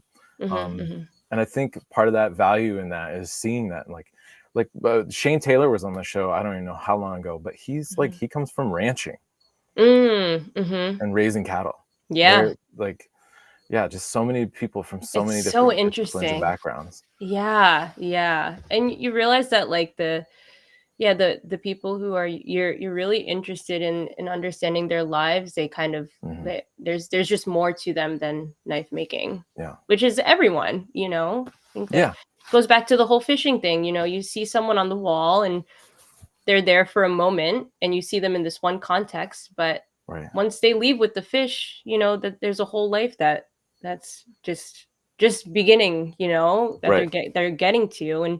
And there's a word, I think it's called sonder. It's an analogism, which is like a new word, kind of. It's like selfie or whatever. But sonder, it's the name, sonder. And the definition is, what is the definition? It's the understanding, that the profound understanding that everyone lives a very like full life, and everyone's life is just as complex as yours. And in their story, you're just you're also a stranger, And that's like kind of, I think about that everywhere I go, even at school, the people like the faculty or even the people working to maintain the building, just like they're all familiar faces and you become friends with them, and you get to know their story. They have family and loved ones. And yeah, it just makes it, yeah, I don't know how I got there just now, but like, yeah, it's yeah, everyone lives a complex life. Absolutely. So where are you now? You're making these beautiful knives. Mm-hmm. We were just looking on your Instagram at one of I don't know if this is an early shucker for you, but I Oh love the yeah, design. thank Um, you. yeah, and I was saying I love the juxtaposition kind of, or if that's, I don't even know if that's the right word. I feel like I'm trying Mm-hmm. to be too fancy when I say that, but like the forged texture of the blade, or Yeah. the rough mill scales texture of the blade, and then this Mm-hmm, mm-hmm. glossed out, beautiful handle. Thank you. Yeah. With the shucker, with the blade part, Yeah. I realized when I was looking at a lot of different oyster shuckers, they were all like grinded down to like a sand finish. Like Hmm. there was no like forge brute to forge, like Yeah. any type of forge texture Right. that I was seeing at when I started to make those. Yeah. And I just thought it would be really, really cool to kind of see that. And so I did that, and then I think that was ironwood. And that was given to me by um a woodworking friend. He gave me like this whole slab of ironwood. Oh, nice. Yeah. So I don't know. I feel like because there's so much out there already. There's so many different designs, and as I'm watching, I try my very, very, very best um to not copy, and like Right. to just kind of like, there are things that ergonomically or like functionality wise you kind of need to do Right. because of the purpose of the tool. But I'm like very, very, very conscious because I like don't want uh, that's like my nightmare. It's like, just like I don't want to, yeah, do that. So um and yeah, because there are so many things out there already, there's so many designs that have been thought of. It's like a, Sure. a huge challenge of mine, but I like that challenge. I think that's the fun part of making. And yeah, so that was like sort of my standard one that I offer to people who are shucking like occasionally. Yeah. But I have been developing this one shucker, this version of a shucker that is for one of my friends who is a professional shucker guy in the Rhode Island area. His name's Chris. Hmm. Um, and he's awesome too. He has a degree in like aquaculture and I think some other stuff. But he's shucking like thousands of oysters. Oh, wow. Like like That's the right person to have informing you on and the function of the thing. it's so fun. It's so fucking Yeah. fun. Like actually like working with someone who is doing something very, very, very specific and needs Yeah. specific things. He gave me all of his hand modified ones that he's used in the past. It's based off of like sort of a design that is no longer they discontinued Okay. this type of.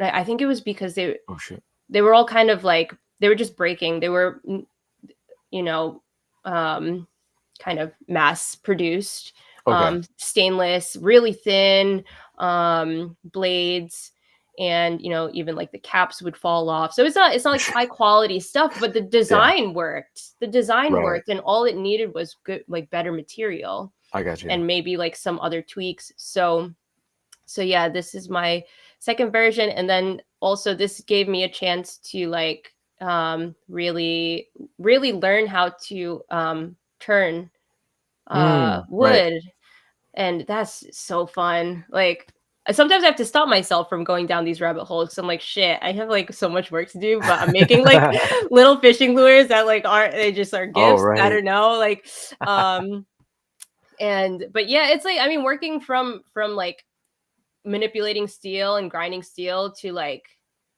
it's like butter. It's so fun. Oh, right.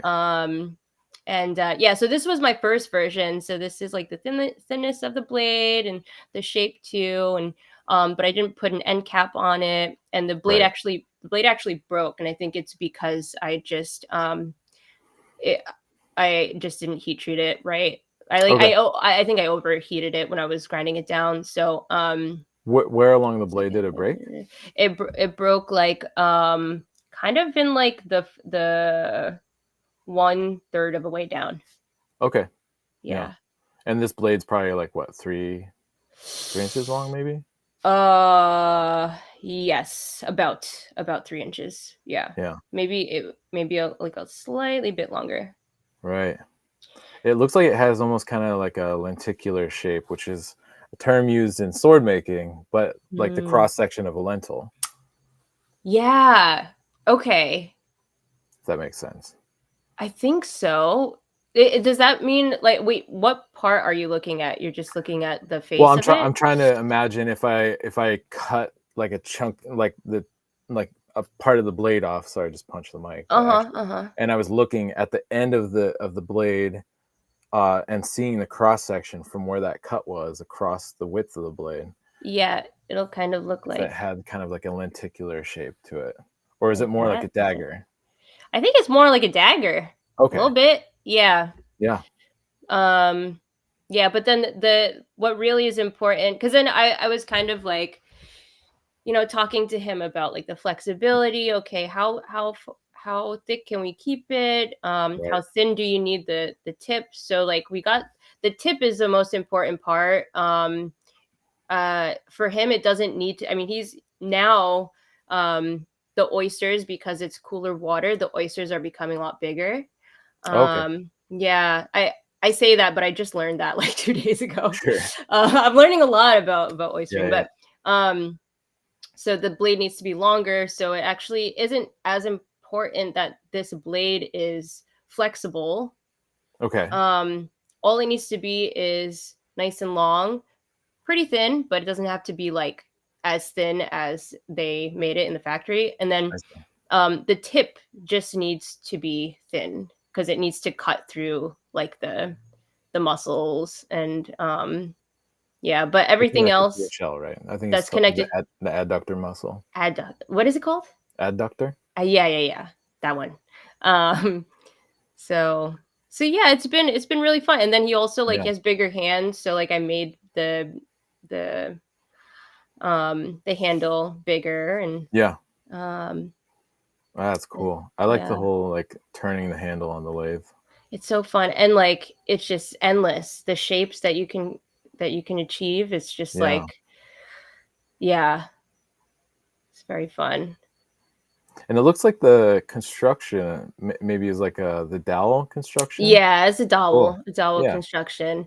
that's And that good. one, yeah, this one was like the first one was just like first one. I'm not gonna spend too much time on making it pretty. Just Sure. use it. Use it. It's a workhorse. It's not Yeah. like for fancy. I mean, he does like competitions, like Oh, shucking wow. competitions. Okay. So like thousands and thousands of oysters. So and then the end cap too, I just like fabricated that. That was a nice like homage to my jewelry. I was gonna say, At the are you using like silver soldering techniques in this?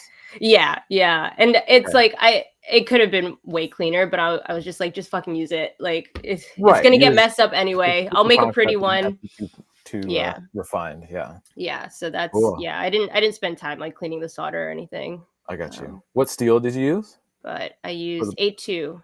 Okay. Yeah. Nice. So hopefully it'll stay. Um, yeah. Yeah, I like that. I think there's a place for caps like this.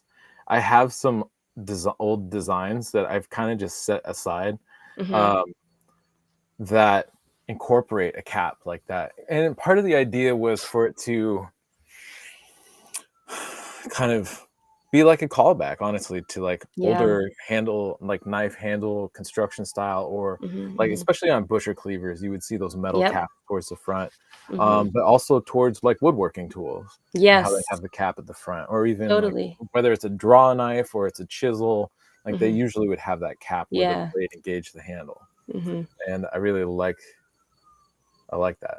I It's don't know so why. beautiful. I refurbished one antique cleaver Hmm. that had that. It's on my Instagram. Let me dig through and see if I can find. Yeah, Oh yeah, I see it right here. Okay, right?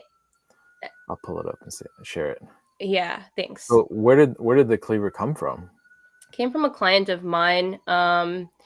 He just I made him a few knives already, but then he was like, "Do you ever do like do you ever rehandle?" And I'm like, "No, but I'm down to do it. I'm down to try, like I'll Right, spend some time." And actually this might have actually been the first reason why I tried to learn how to turn on the lathe, because there was no right. other way to replicate that other than turning. Yeah, So like I can't do that. right. So this is a good opportunity, and yeah, fitting the cap on, and I think they look beautiful. Like I love the Yeah, style. It's so hell yeah. stunning. It's so stunning. And yeah, that brass and or even copper, it does this nice thing about like tying together the blade and the wood, whatever wood you use. Right. At first, the brass, it was like at kind of like a polished finish, or Okay, it was, yeah, it was. But then I decided to like give it a little bit of a patina. You just use Jack's patina just to like calm it down a little bit. sure. And it looks so different I than think just I think that's a good move, because if it was super refined and polished out, it would feel out of place it looked in like a regards toy. to. Right. Well, Yeah. and based on the condition of the blade, I feel like it would Mhm. just not look right. Yeah, Wouldn't and complement even that. And even looking at, I mean, the blade was in pretty rough condition. It was just like Sure. kind of disgusting. I was just Yeah. like, Jeff, are you fucking kidding me? Okay, sure. But then I just started feeling like a archaeologist, like Sure. slowly bringing the layers back to a point where I'm just like, okay, it looks used. This is a good place, Right. but I'm not going to take any more from it because it needs to like have that history, Yes. and that context, right? The context of where the blade came from, and Right. so even that, pulling it back, like where do you stop? And it's all these like Uh-huh. decisions Right. that you make. Then yeah. I'm curious. So I'm seeing on the brass ring, there's like Mm, is that the same? It's like bent a little bit for people listening. There's like like from an impact of some sort. yeah. Was that the original orientation and how it was on the original handle? Yes. This is Nice. the original cap. Yeah. So I didn't make that. That's the original cap, and you can see I should have taken a picture, but yeah, where the blade rests onto the cap, that fitting, it's like it's just a little cozy seat. It's got its butt cheeks all indented in it. It's like it's been satin, right? It's like there's no Yeah, confusing what orientation. It just like it that's sits great. that way. Um because of, yeah, use and impact, and I'm sure it's gotten like a lot looser on the other one, so like there was more room Yeah, um for it to kind of smush, I got you. but What are the I'm always intrigued by the markings on. So I collect vintage knives, and I always mhm. try to find knives with markings on them. Yeah, I tried to Google it. It said H&M. And then the other You I like have a the picture clothing of it. store? Well, then No, yeah, I'm and then just I joking. just tried to Google H&M, and then all it was the clothing store, and I'm just like, okay, I don't think they started as a bladesmithing company. Yeah, that's So I fair. have no idea. I don't know. I tried looking it up, but I maybe someone out I'll there have to. has better resources. I'm part of a Facebook group called the Chef's. Ooh, what is it called? I think it's called the Chef's Knife or Uh-huh. something like that. Hmm. And there are a bunch of knife nerds on there that Yeah. I've actually posted stuff on there and being like, what the hell is this? And people just know that. Yeah, they do. And so Oh, I'll have to pull this off, and I'll ask around. yeah, I would love that. I think I have a close up of the mark. Yeah. That type of knowledge is always so cool to me. Someone can just like Right. look at it and they just know. Just like, Well, what there's books a did you real read? yeah, there's an Like, interesting history around cutlery, and how honestly, like, a lot of American cutlery was brought to the United States from Sheffield, and other mm, parts of the world for a really long time before some of the early manufacturers, I can't remember yeah, who they were, but were making cutlery in the States. in the States, yeah, But yeah, it was a long time before we started kind of doing our own thing here. sure, sure, Um, okay, so you got the shucker, and yeah, I feel like I've seen all kinds of stuff on your Instagram that you've been up to. You've been, yeah, oh yeah, tell me, okay, so you were featured, I guess it was basically about a year ago now. You were featured in Savoy yeah, magazine. Tell me about that and yeah, how that yeah. all came about. Um, it was it was really random. So like, I was approached on Instagram. So Shane Fairfield, um, who is a writer for them, Yeah. she reached out. I forget how she heard. I think she was referred by someone um, to my page, Hmm. and something about my social media is that it's like it is also personal. Like I have a it's like knives and craft stuff, but it's also like all the other stuff that I kind of find interesting. Yeah. Um, so I guess they like, found something in that and wanted to write about it. And Yeah. um yeah, and then through that, like I was able to like meet a lot of people, and I've now become friends with the team over there. And a lot of like New England, Rhode Island connections as well. Um but yeah, at first I think just started through Instagram. Like they Right. just reached out and they wanted to talk. Um and yeah, I think I'm very like protective over my story and like Mm, who I want to tell who I want to tell my story to, and right. who can tell my story, my Right. family's story, just because there's so much that can go kind of wrong, and it can be decentralized in a Hmm. way that I don't really like. For I sure. don't yeah, and kind of yeah, just being very discerning on what I say yes to, what I say no to, but like the way they approached me and just talks to me and was just really really interested in the nuance of my culture and my history. um they were able to like key in on like really specific things that certain people just kind of glaze over because they feel self-important, right? So it's Right. like really just listening to me. So Right. yeah. Or And and then, like, I feel like there's I've seen a kind of a lot of like white savior kind of telling the story of of other people of color, indigenous absolutely, people, and being yeah, like, and then look how great of a person I am because I did that. that's the other end of the spectrum. That was just like, and I deal with that a lot Sure. more than the other stuff. Right. And like I just kind of now I can just kind of sniff it out, and it's very Mm, obvious when people use me in some weird performative way, because it at the end of the day they're in the center of it all. yeah, And um yeah, but they just that's the thing that I was just like, you guys aren't doing that. I'm excited about this. Like I think you for guys are sure. gonna be like treating this appropriately and Yeah. knowing your positionality in you know and the power of this publication too. So Well, and like you're um saying, I can I feel like, I don't know if you said it, and I'm sorry if I mm, missed it, but I feel like part of it, I would imagine, is like, it's while it's your story they're telling, it's not just your story. yeah. Like, it's your family, and Hmm. honestly, I get emotional. But just Oh. like honestly, a lot of immigrant stories Mhm. that you're looking to hopefully be told in and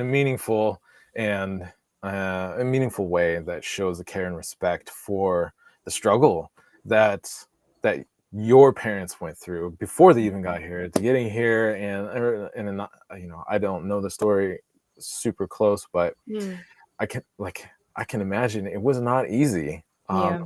And like you said, you're continuously coming up against weird fucking people doing weird shit and Mhm. engaging you in a really unprofessional or disrespectful ways, Mhm. Mhm. and fucking that being part of it all the time. So Yeah. being careful about who's telling the story and Yeah. that because it's not just your story. Or Yeah. I could imagine you feeling like this isn't just my story. It's my Yeah. parents. It's so many Yes. other immigrants who've gone through this, and first generation kids like Absolutely. who are experiencing Absolutely. life like this. Yeah. Yeah. Absolutely. And you know, talking about cuisine, there's certain language that you should use talking about different types of cuisine. You know, I Yeah. think South Asian, Southeast Asian cuisine is like, you know, it, it's so misunderstood, and um it's always like kind of written about, or it has been in the past been written about through one lens. Mm, um and to be honest, that's just that's what happens like when someone is telling the story. Yes, they are telling the story, but we all have these lenses that we're sort of seeing through, because like you said, we're coming from um we experience life differently. Everyone right. does.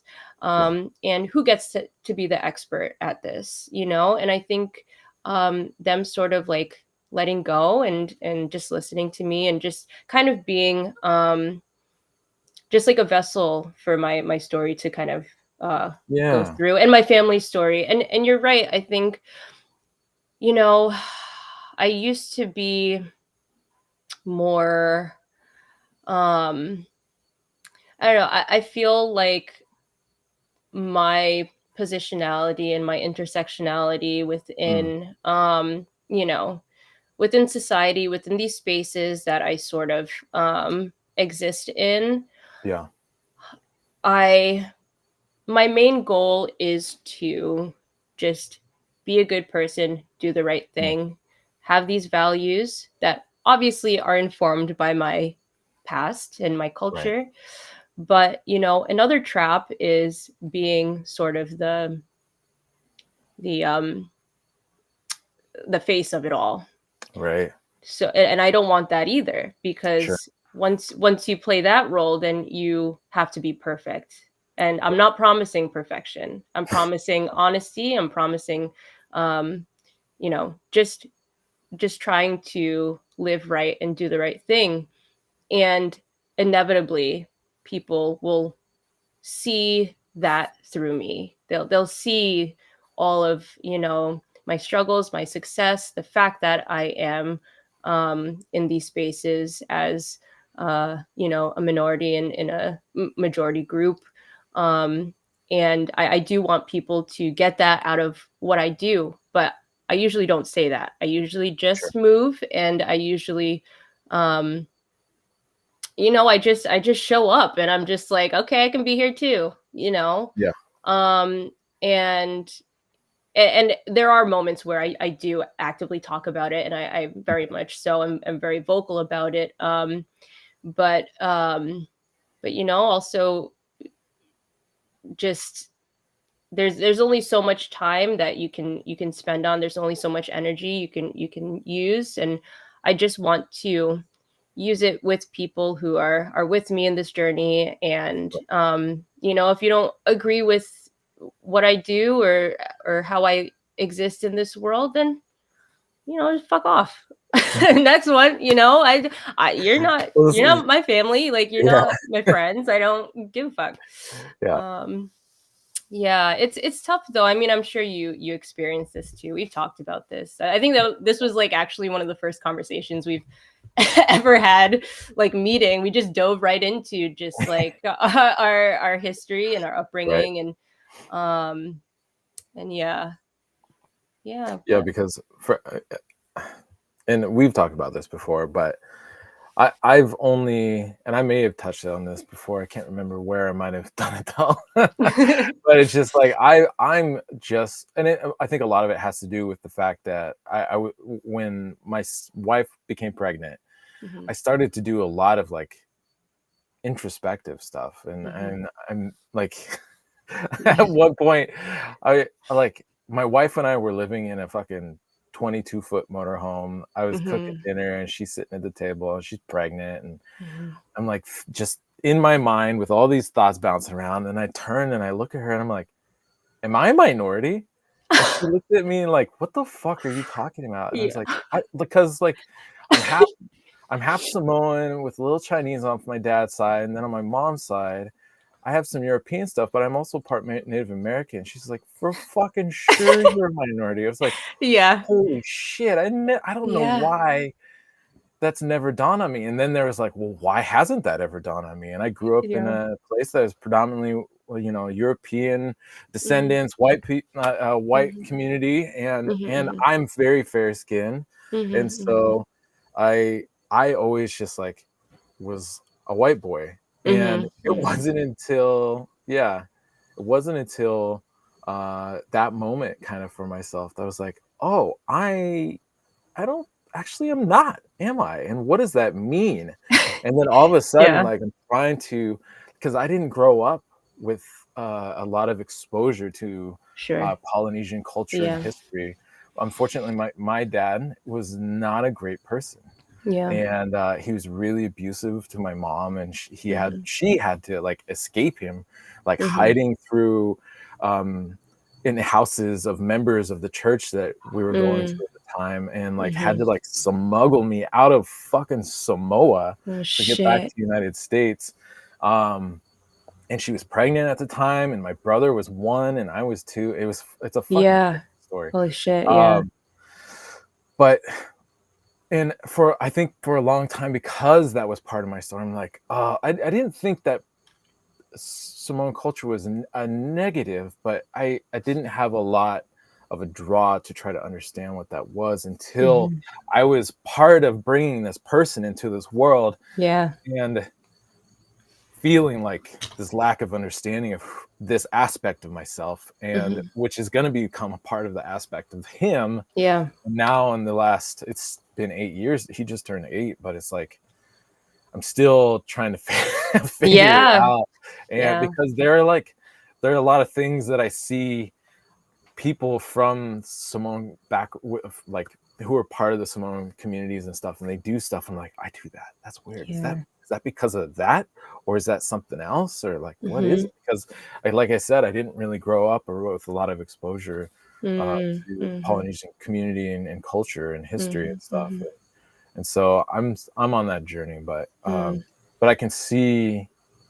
I guess I don't know why I got into that, but I just like I can see how like you still got to live a life. You got a life. You're out there. Yeah. You're teaching. You're doing your creative work. Your knife Mhm, making. Your jewelry. mhm. Or sorry, not the jewelry, but everything Yeah, else. You whatever. got so much stuff going on. Yeah. Um, and not necessarily wanting to become a poster child or even Yeah. trying to pick up like create a platform to get a message across, but Mhm. I do appreciate you Sure. sharing that Mhm. history and that part of your story with me, because Of that was course. something like when we first met, it's just like fuck it, it was weird, like for the first 10 minutes we are just like, all right, let's go. Let's go. Yeah, yeah. No, that um was great. No, yeah, I think that like yeah, like I said, it's those things, all of the good things will follow. Um, if I just am honest and I'm a, I try my best to be a good person and do the right thing and represent myself with some sort of integrity, I think, but not promise perfection. I think that's for me, that's the way I'd like to go. yeah, And yeah, thank you for sharing too. I know that's, yeah, we've talked about that. And um it's interesting. I often think of like what we inherit, like physically, or Mhm. even just like our, our sense of belonging. And was it the Mesopotamian people? The Mesopotamia as like a civilization, it's the between two rivers, right? And Right. like these one of the first civilizations,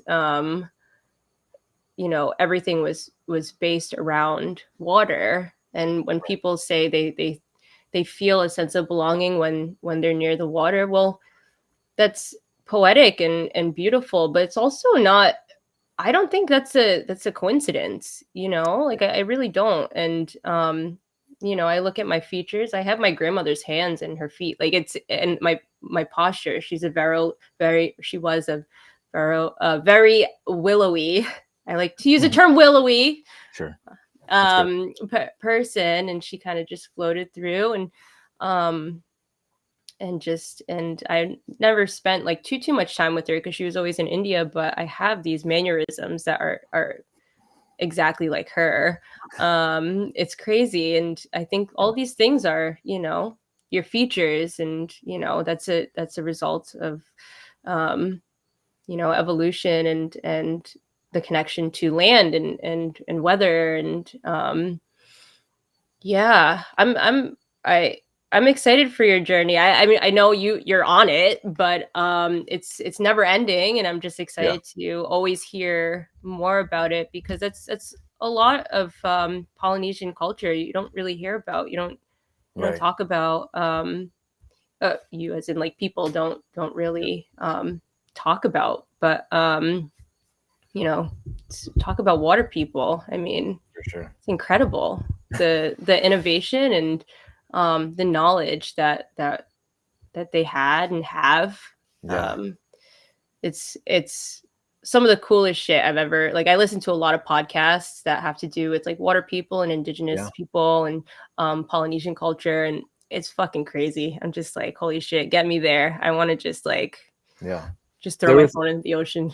there's a podcast actually you turned me on to. Oh, Um, water people. yeah.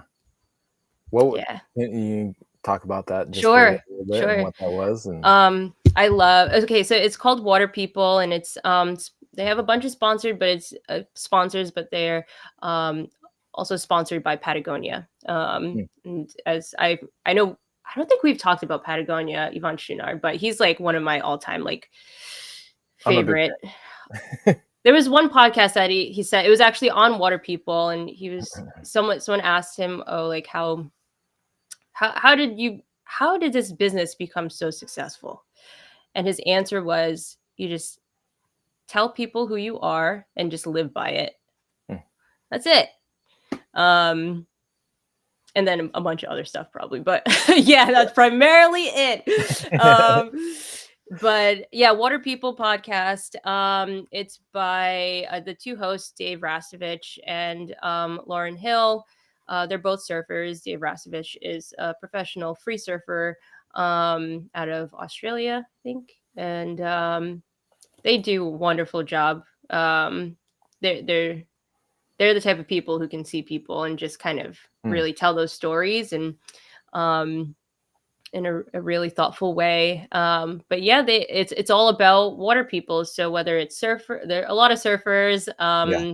free divers, spearfisher people, um, yeah, or even like frozen water. So like Mm. climbers, Right. you know. Yeah, yeah. Um, and just telling their stories, but and they're all like athletes and professional whatevers in their own way, but they're also environmentalists, and they have Mm. this like really really incredible knowledge of what they do, and where they do it, the environment, and where they do it. So there's a lot of indigenous people on that podcast, from those parts, that part of the world.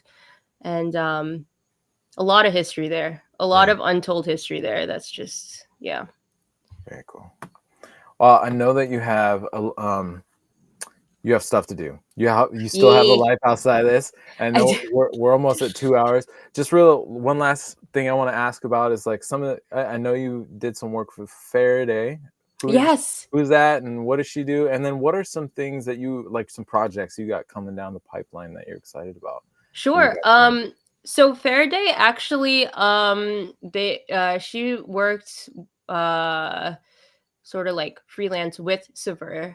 So Mhm. they're doing another thing with me. I was kind of sad once the publication came out. I was like, I had so much fun working with you guys though. Like Right. so but then they anyway, the whole Sever team came to Rhode Island and they were shooting sort of like a very short, I think it's for a reel, but it's like just a very short video of like day in the life.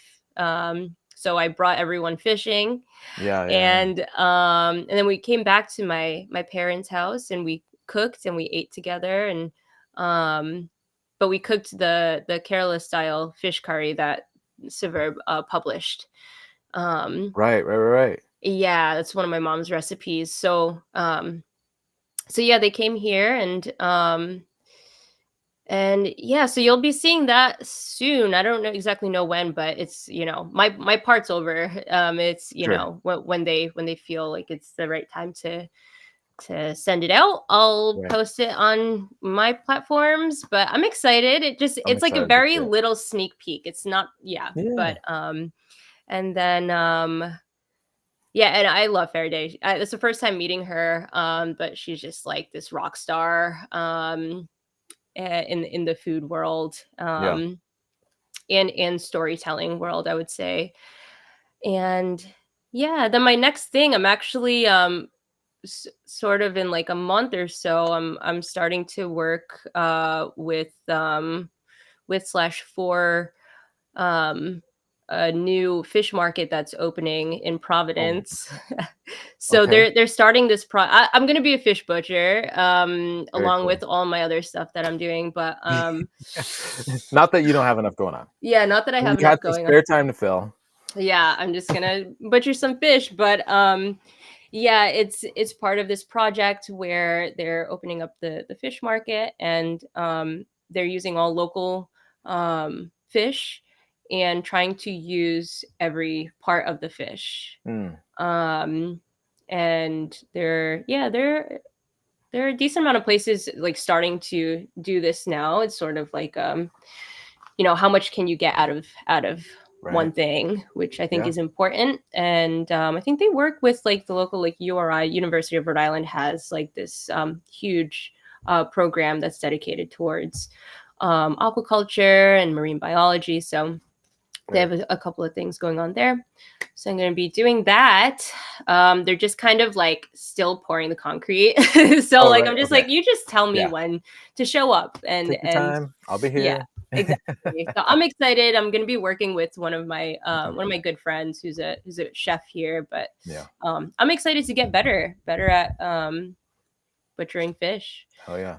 That's one And thing I don't know very well. oh, I'm not even, I don't think I'm even very good at fishing, which well, is totally fine. Everybody's got to start somewhere, but it's something that I've always wanted to better understand because there's so much great fishing out here, and yeah, I like, I hardly know. Like, I had a friend caught a bunch of albacore, well, and he's cool. like, Yep. "Just do this," and I was like, "All right, cool, I can do that." And then we just shredded through like 6 or 8 giant like albacore Oh and shit. pulling all the fillets off and stuff. And he's like, Yeah, "Oh, yeah. that went actually a lot faster." I was like, "I can use a knife. I just don't know. You got to show me." And so Sure, I sure. definitely need to learn. Well, Um, yeah, when you come here, which yeah, you're coming soon, yeah. That's another um, thing that's coming up. but we'll go fishing and then we'll catch a fish and then we'll teach you how to break it down. Sweet. Yeah, I'm gonna be out in Rhode Island. I think when this goes live public outside of the Patreon, this will have come and gone. But for anybody who's listening now live in the Patreon, I'm going to be teaching a class in Rhode Island actually right after Maker Camp. So it's going to be a Tuesday Wednesday class, which is kind of weird, but for a lot of makers, hopefully you have that flexibility in your schedule to come and hang Mm-hmm. out. It's a 2-day thing. I'm teaching What am I teaching? It's decoding mosaic Damascus. It's a two-day class. It's in a classroom setting, so it's a seminar style. So it's not your traditional make and take, but what you're taking away is what I refer to as Damascus and pattern welding enlightenment. Is what I'm offering. So instead of teaching you one or two patterns, I'm teaching you how I'm teaching you how to unlock the entire world of pattern welding to you, making it available to you. So not only are you better and more efficient at planning your patterns, but you can look at most any pattern and you can reverse engineer it and take bits and pieces of aspects of processes and adapt it to your own style or own process. And so I'm really excited about that. It's going to be in Providence at the Steel Yard. And I really appreciate Joyce and Josh Prince for helping to kind of get things set up and dialed in with those guys. I'm really excited. It sounds like a really great venue, and I'm really looking forward to it. It's going to be a lot of fun. But if anybody who's listening to this now and before, I guess, October 15th, if you want to take the class, get a hold of me, send me an email, malmasifirearts@gmail.com. Ben Amo, who's actually been in the audience today, he actually took the class 2 Septembers ago. So I guess not this month, but a year ago, essentially from now. And it was a really great class. It was a big class, and there's a lot to take in 2 days, but we did it, and it was super fun. And I'm excited to hang out with you some more. And Josh, and you guys take the class too and hang out. Yeah, and I think it's gonna be great time. Yes, I'm so excited. I'm so excited that you're making it here. And yeah, Unky Josh. I'm actually seeing him tomorrow to cook some fish.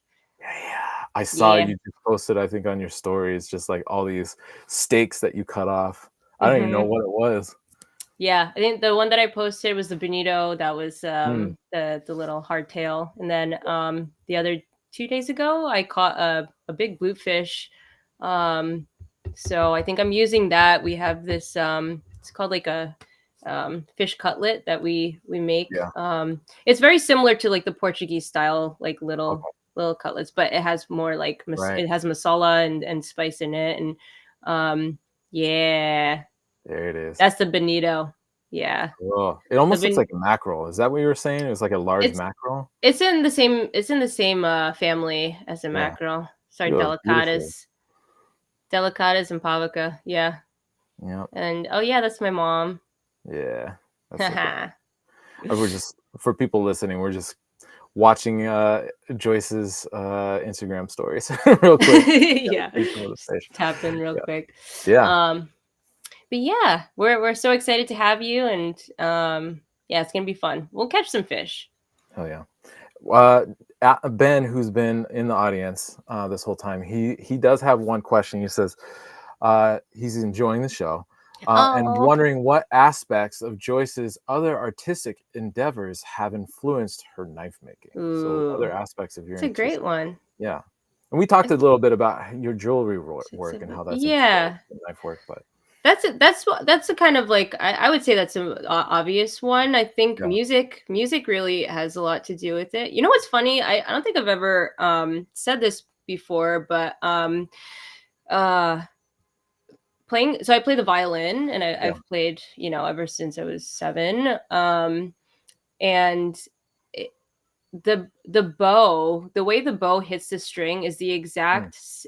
For me, it feels very similar to sharpening a knife on a stone. Oh, interesting. It's that same sort of like resistance that you kind of want, and you can hear it too. And it's just I find that very similar. But I think music it influenced knife making in a way that maybe not stylistically, or at least nothing that I can think of, because it's kind of harder to translate in my mind right now. But definitely process wise, that same sort of discipline and like learning my own process and figuring out a new thing that kind of starts with when I learned to play music or even soccer too. It's adjusting your body like fine adjustments that Yeah. can make a huge difference. That like dexterity. But yeah, just even like catching the the lobster too. It's like if I just turn the net a little bit, if I just put my foot over there Yeah. and just kind of turn it a little bit, and then we'll see what happens, and it'll work. It's not like once you narrow it down to like, okay, big movements, big adjustments aren't being made anymore. Now it's those Yeah. fine, you know, adjustments, that that makes a huge difference too, Yeah. in terms of making, Yeah. whether it's geometry, like how you're hitting it, like yeah, it's all minor things, but it's Yeah. very important. Um, Yeah, I refer to it as kind of like a physical intelligence. I yes. played guitar. I didn't start playing guitar until I was like 12, 13 or 14. But I was always athletic. And but when it was when I was doing athletics, as well as playing guitar, there's like I started learning about this concept of muscle memory. And Yeah. there are times when I'm just noodling on the guitar and the kids hanging out too and building Legos. And I'm like, God, I can't remember this song. And if I look at my hand, I'm actually messing myself up. I have to like close my eyes or look away and just let my body do the work. Lucid. Yeah. And so that same thing happens when it comes to sometimes the handle sculpting and stuff like that. If I'm thinking about like I'm coming up against this Hmm. wall and this roadblock, and I'm like, Hmm. how the fuck do I do this again? I can't remember. I kind of have to kind of figure out how to stop thinking so much and let Yeah. my body remember in a way. Well, it's like And I pool when feel you like play there's pool that, too. yeah, yeah, It's the same yeah, thing. for Yeah. sure. Yeah, and so I feel like what you're speaking to is kind of like there's there's this connection between the Mhm. physicality of these different disciplines that play into how you form and shape and contour the metal or the Mhm. handles and stuff, and even in the Mhm. wood turning. Mhm. Yeah, Yeah, I like that physical intelligence. No one talks about that. yeah, Yeah, it's yeah, definitely a thing. I learned yeah, how to snowboard for the first time last year, 2 years ago, and sure.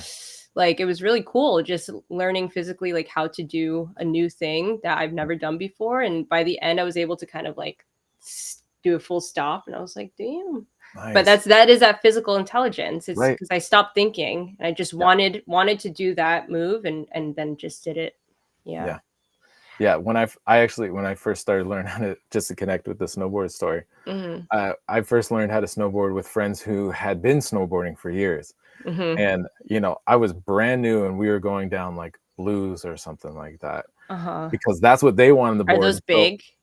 Is that the it's big like ones? medium range. I don't Okay, know okay. exactly where they, Gotcha. um, and, um, and by the end of the day, so like it started out, I had a friend, they kind of took turns going down runs with me and helping me to understand like how to hold an edge and how to Mhm. transition from front edge to back edge as you traverse down the mountain. Mhm, By the mhm. end of the day, after like 4 or 5 hours, we were all bombing the hill as fast as Oh fuck, my god, yeah. and they were all shocked at how quickly, and it's just like, "I just need, like, somebody to hold my hand for a little while, and then I Yeah. can fucking go." Yeah, yeah. And, yeah, that's that physical intelligence for sure. Yeah, yeah. Okay. Well, okay, Joyce, I'm gonna let you get on with your life, and I Thank can't you. wait to see you actually just in a few weeks. I'm so excited. Yes! I'm so I excited wanna too. Hell yeah. I wanna just give a shout out one last time to all the super sponsors from the Patreon. Again, if you wanna become part of the Patreon, you wanna join at the illuminated individual level or higher, that allows you to be part of the conversation like Ben has been today, and ask questions directly to these makers that I bring in and have these talks with. So go to patreon.com, look up Malmosy Fire Arts. So you can also go to my Instagram page where in my profile, I got a link that goes to a link tree, and that Patreon link is right up there. But last shout out I want to just give to the sponsors. So we got Russell Tinsley of Ouzel Finch Beers on Instagram. That's OOZLEFINCH Beers on Instagram. We got Dan Hubbs. He's 6'6" Mountain Knives. That's the numbers 66 and then the words Mountain Knives on Instagram. Lawrence Lake, who is at Maritime Knife Supply. That's on Instagram, Facebook, and TikTok. You can also find him maritimeknifesupply.com. Gabe Fletcher of Anchorage Brewing, as well as Anchorage Forge on Instagram. Tony Sasma, his handle is at TNT Forge, so the platforms are his I guess his profile pages are not necessarily available right now, but we're gonna figure out a way to get you connected with Tony. But thank you, big thank you to Tony for being part of the Patreon super sponsors. And then finally we have Josh Weston. He's on Instagram. His personal maker page is Josh A, the letter A, Weston. And then he's also part of the Dragon Forge experience, which is Dragon Forge EXP on Instagram. All right, everybody, thank you so much. Thank you for being here. Ben, thank you so much to you, Joyce. Thank you. For being so generous with your time and sharing your story. It really means a lot because representation is super huge, and it's important that people see that people that look like them are capable of doing so many different things. That's right. It's so massive. It's so huge. So yeah. Well, I appreciate you too, and yeah, and all of your work, and especially highlighting women, and yeah, I think, and people of color, and everyone, but I think it is really important, and you come from a place where you need that too. So yeah, you're like one of my favorite people, honestly. I'm so excited to get back at it at Maker Camp, and then have you here, and we'll have a lot of fun, to look forward to. Fuck yeah. Yay. All right.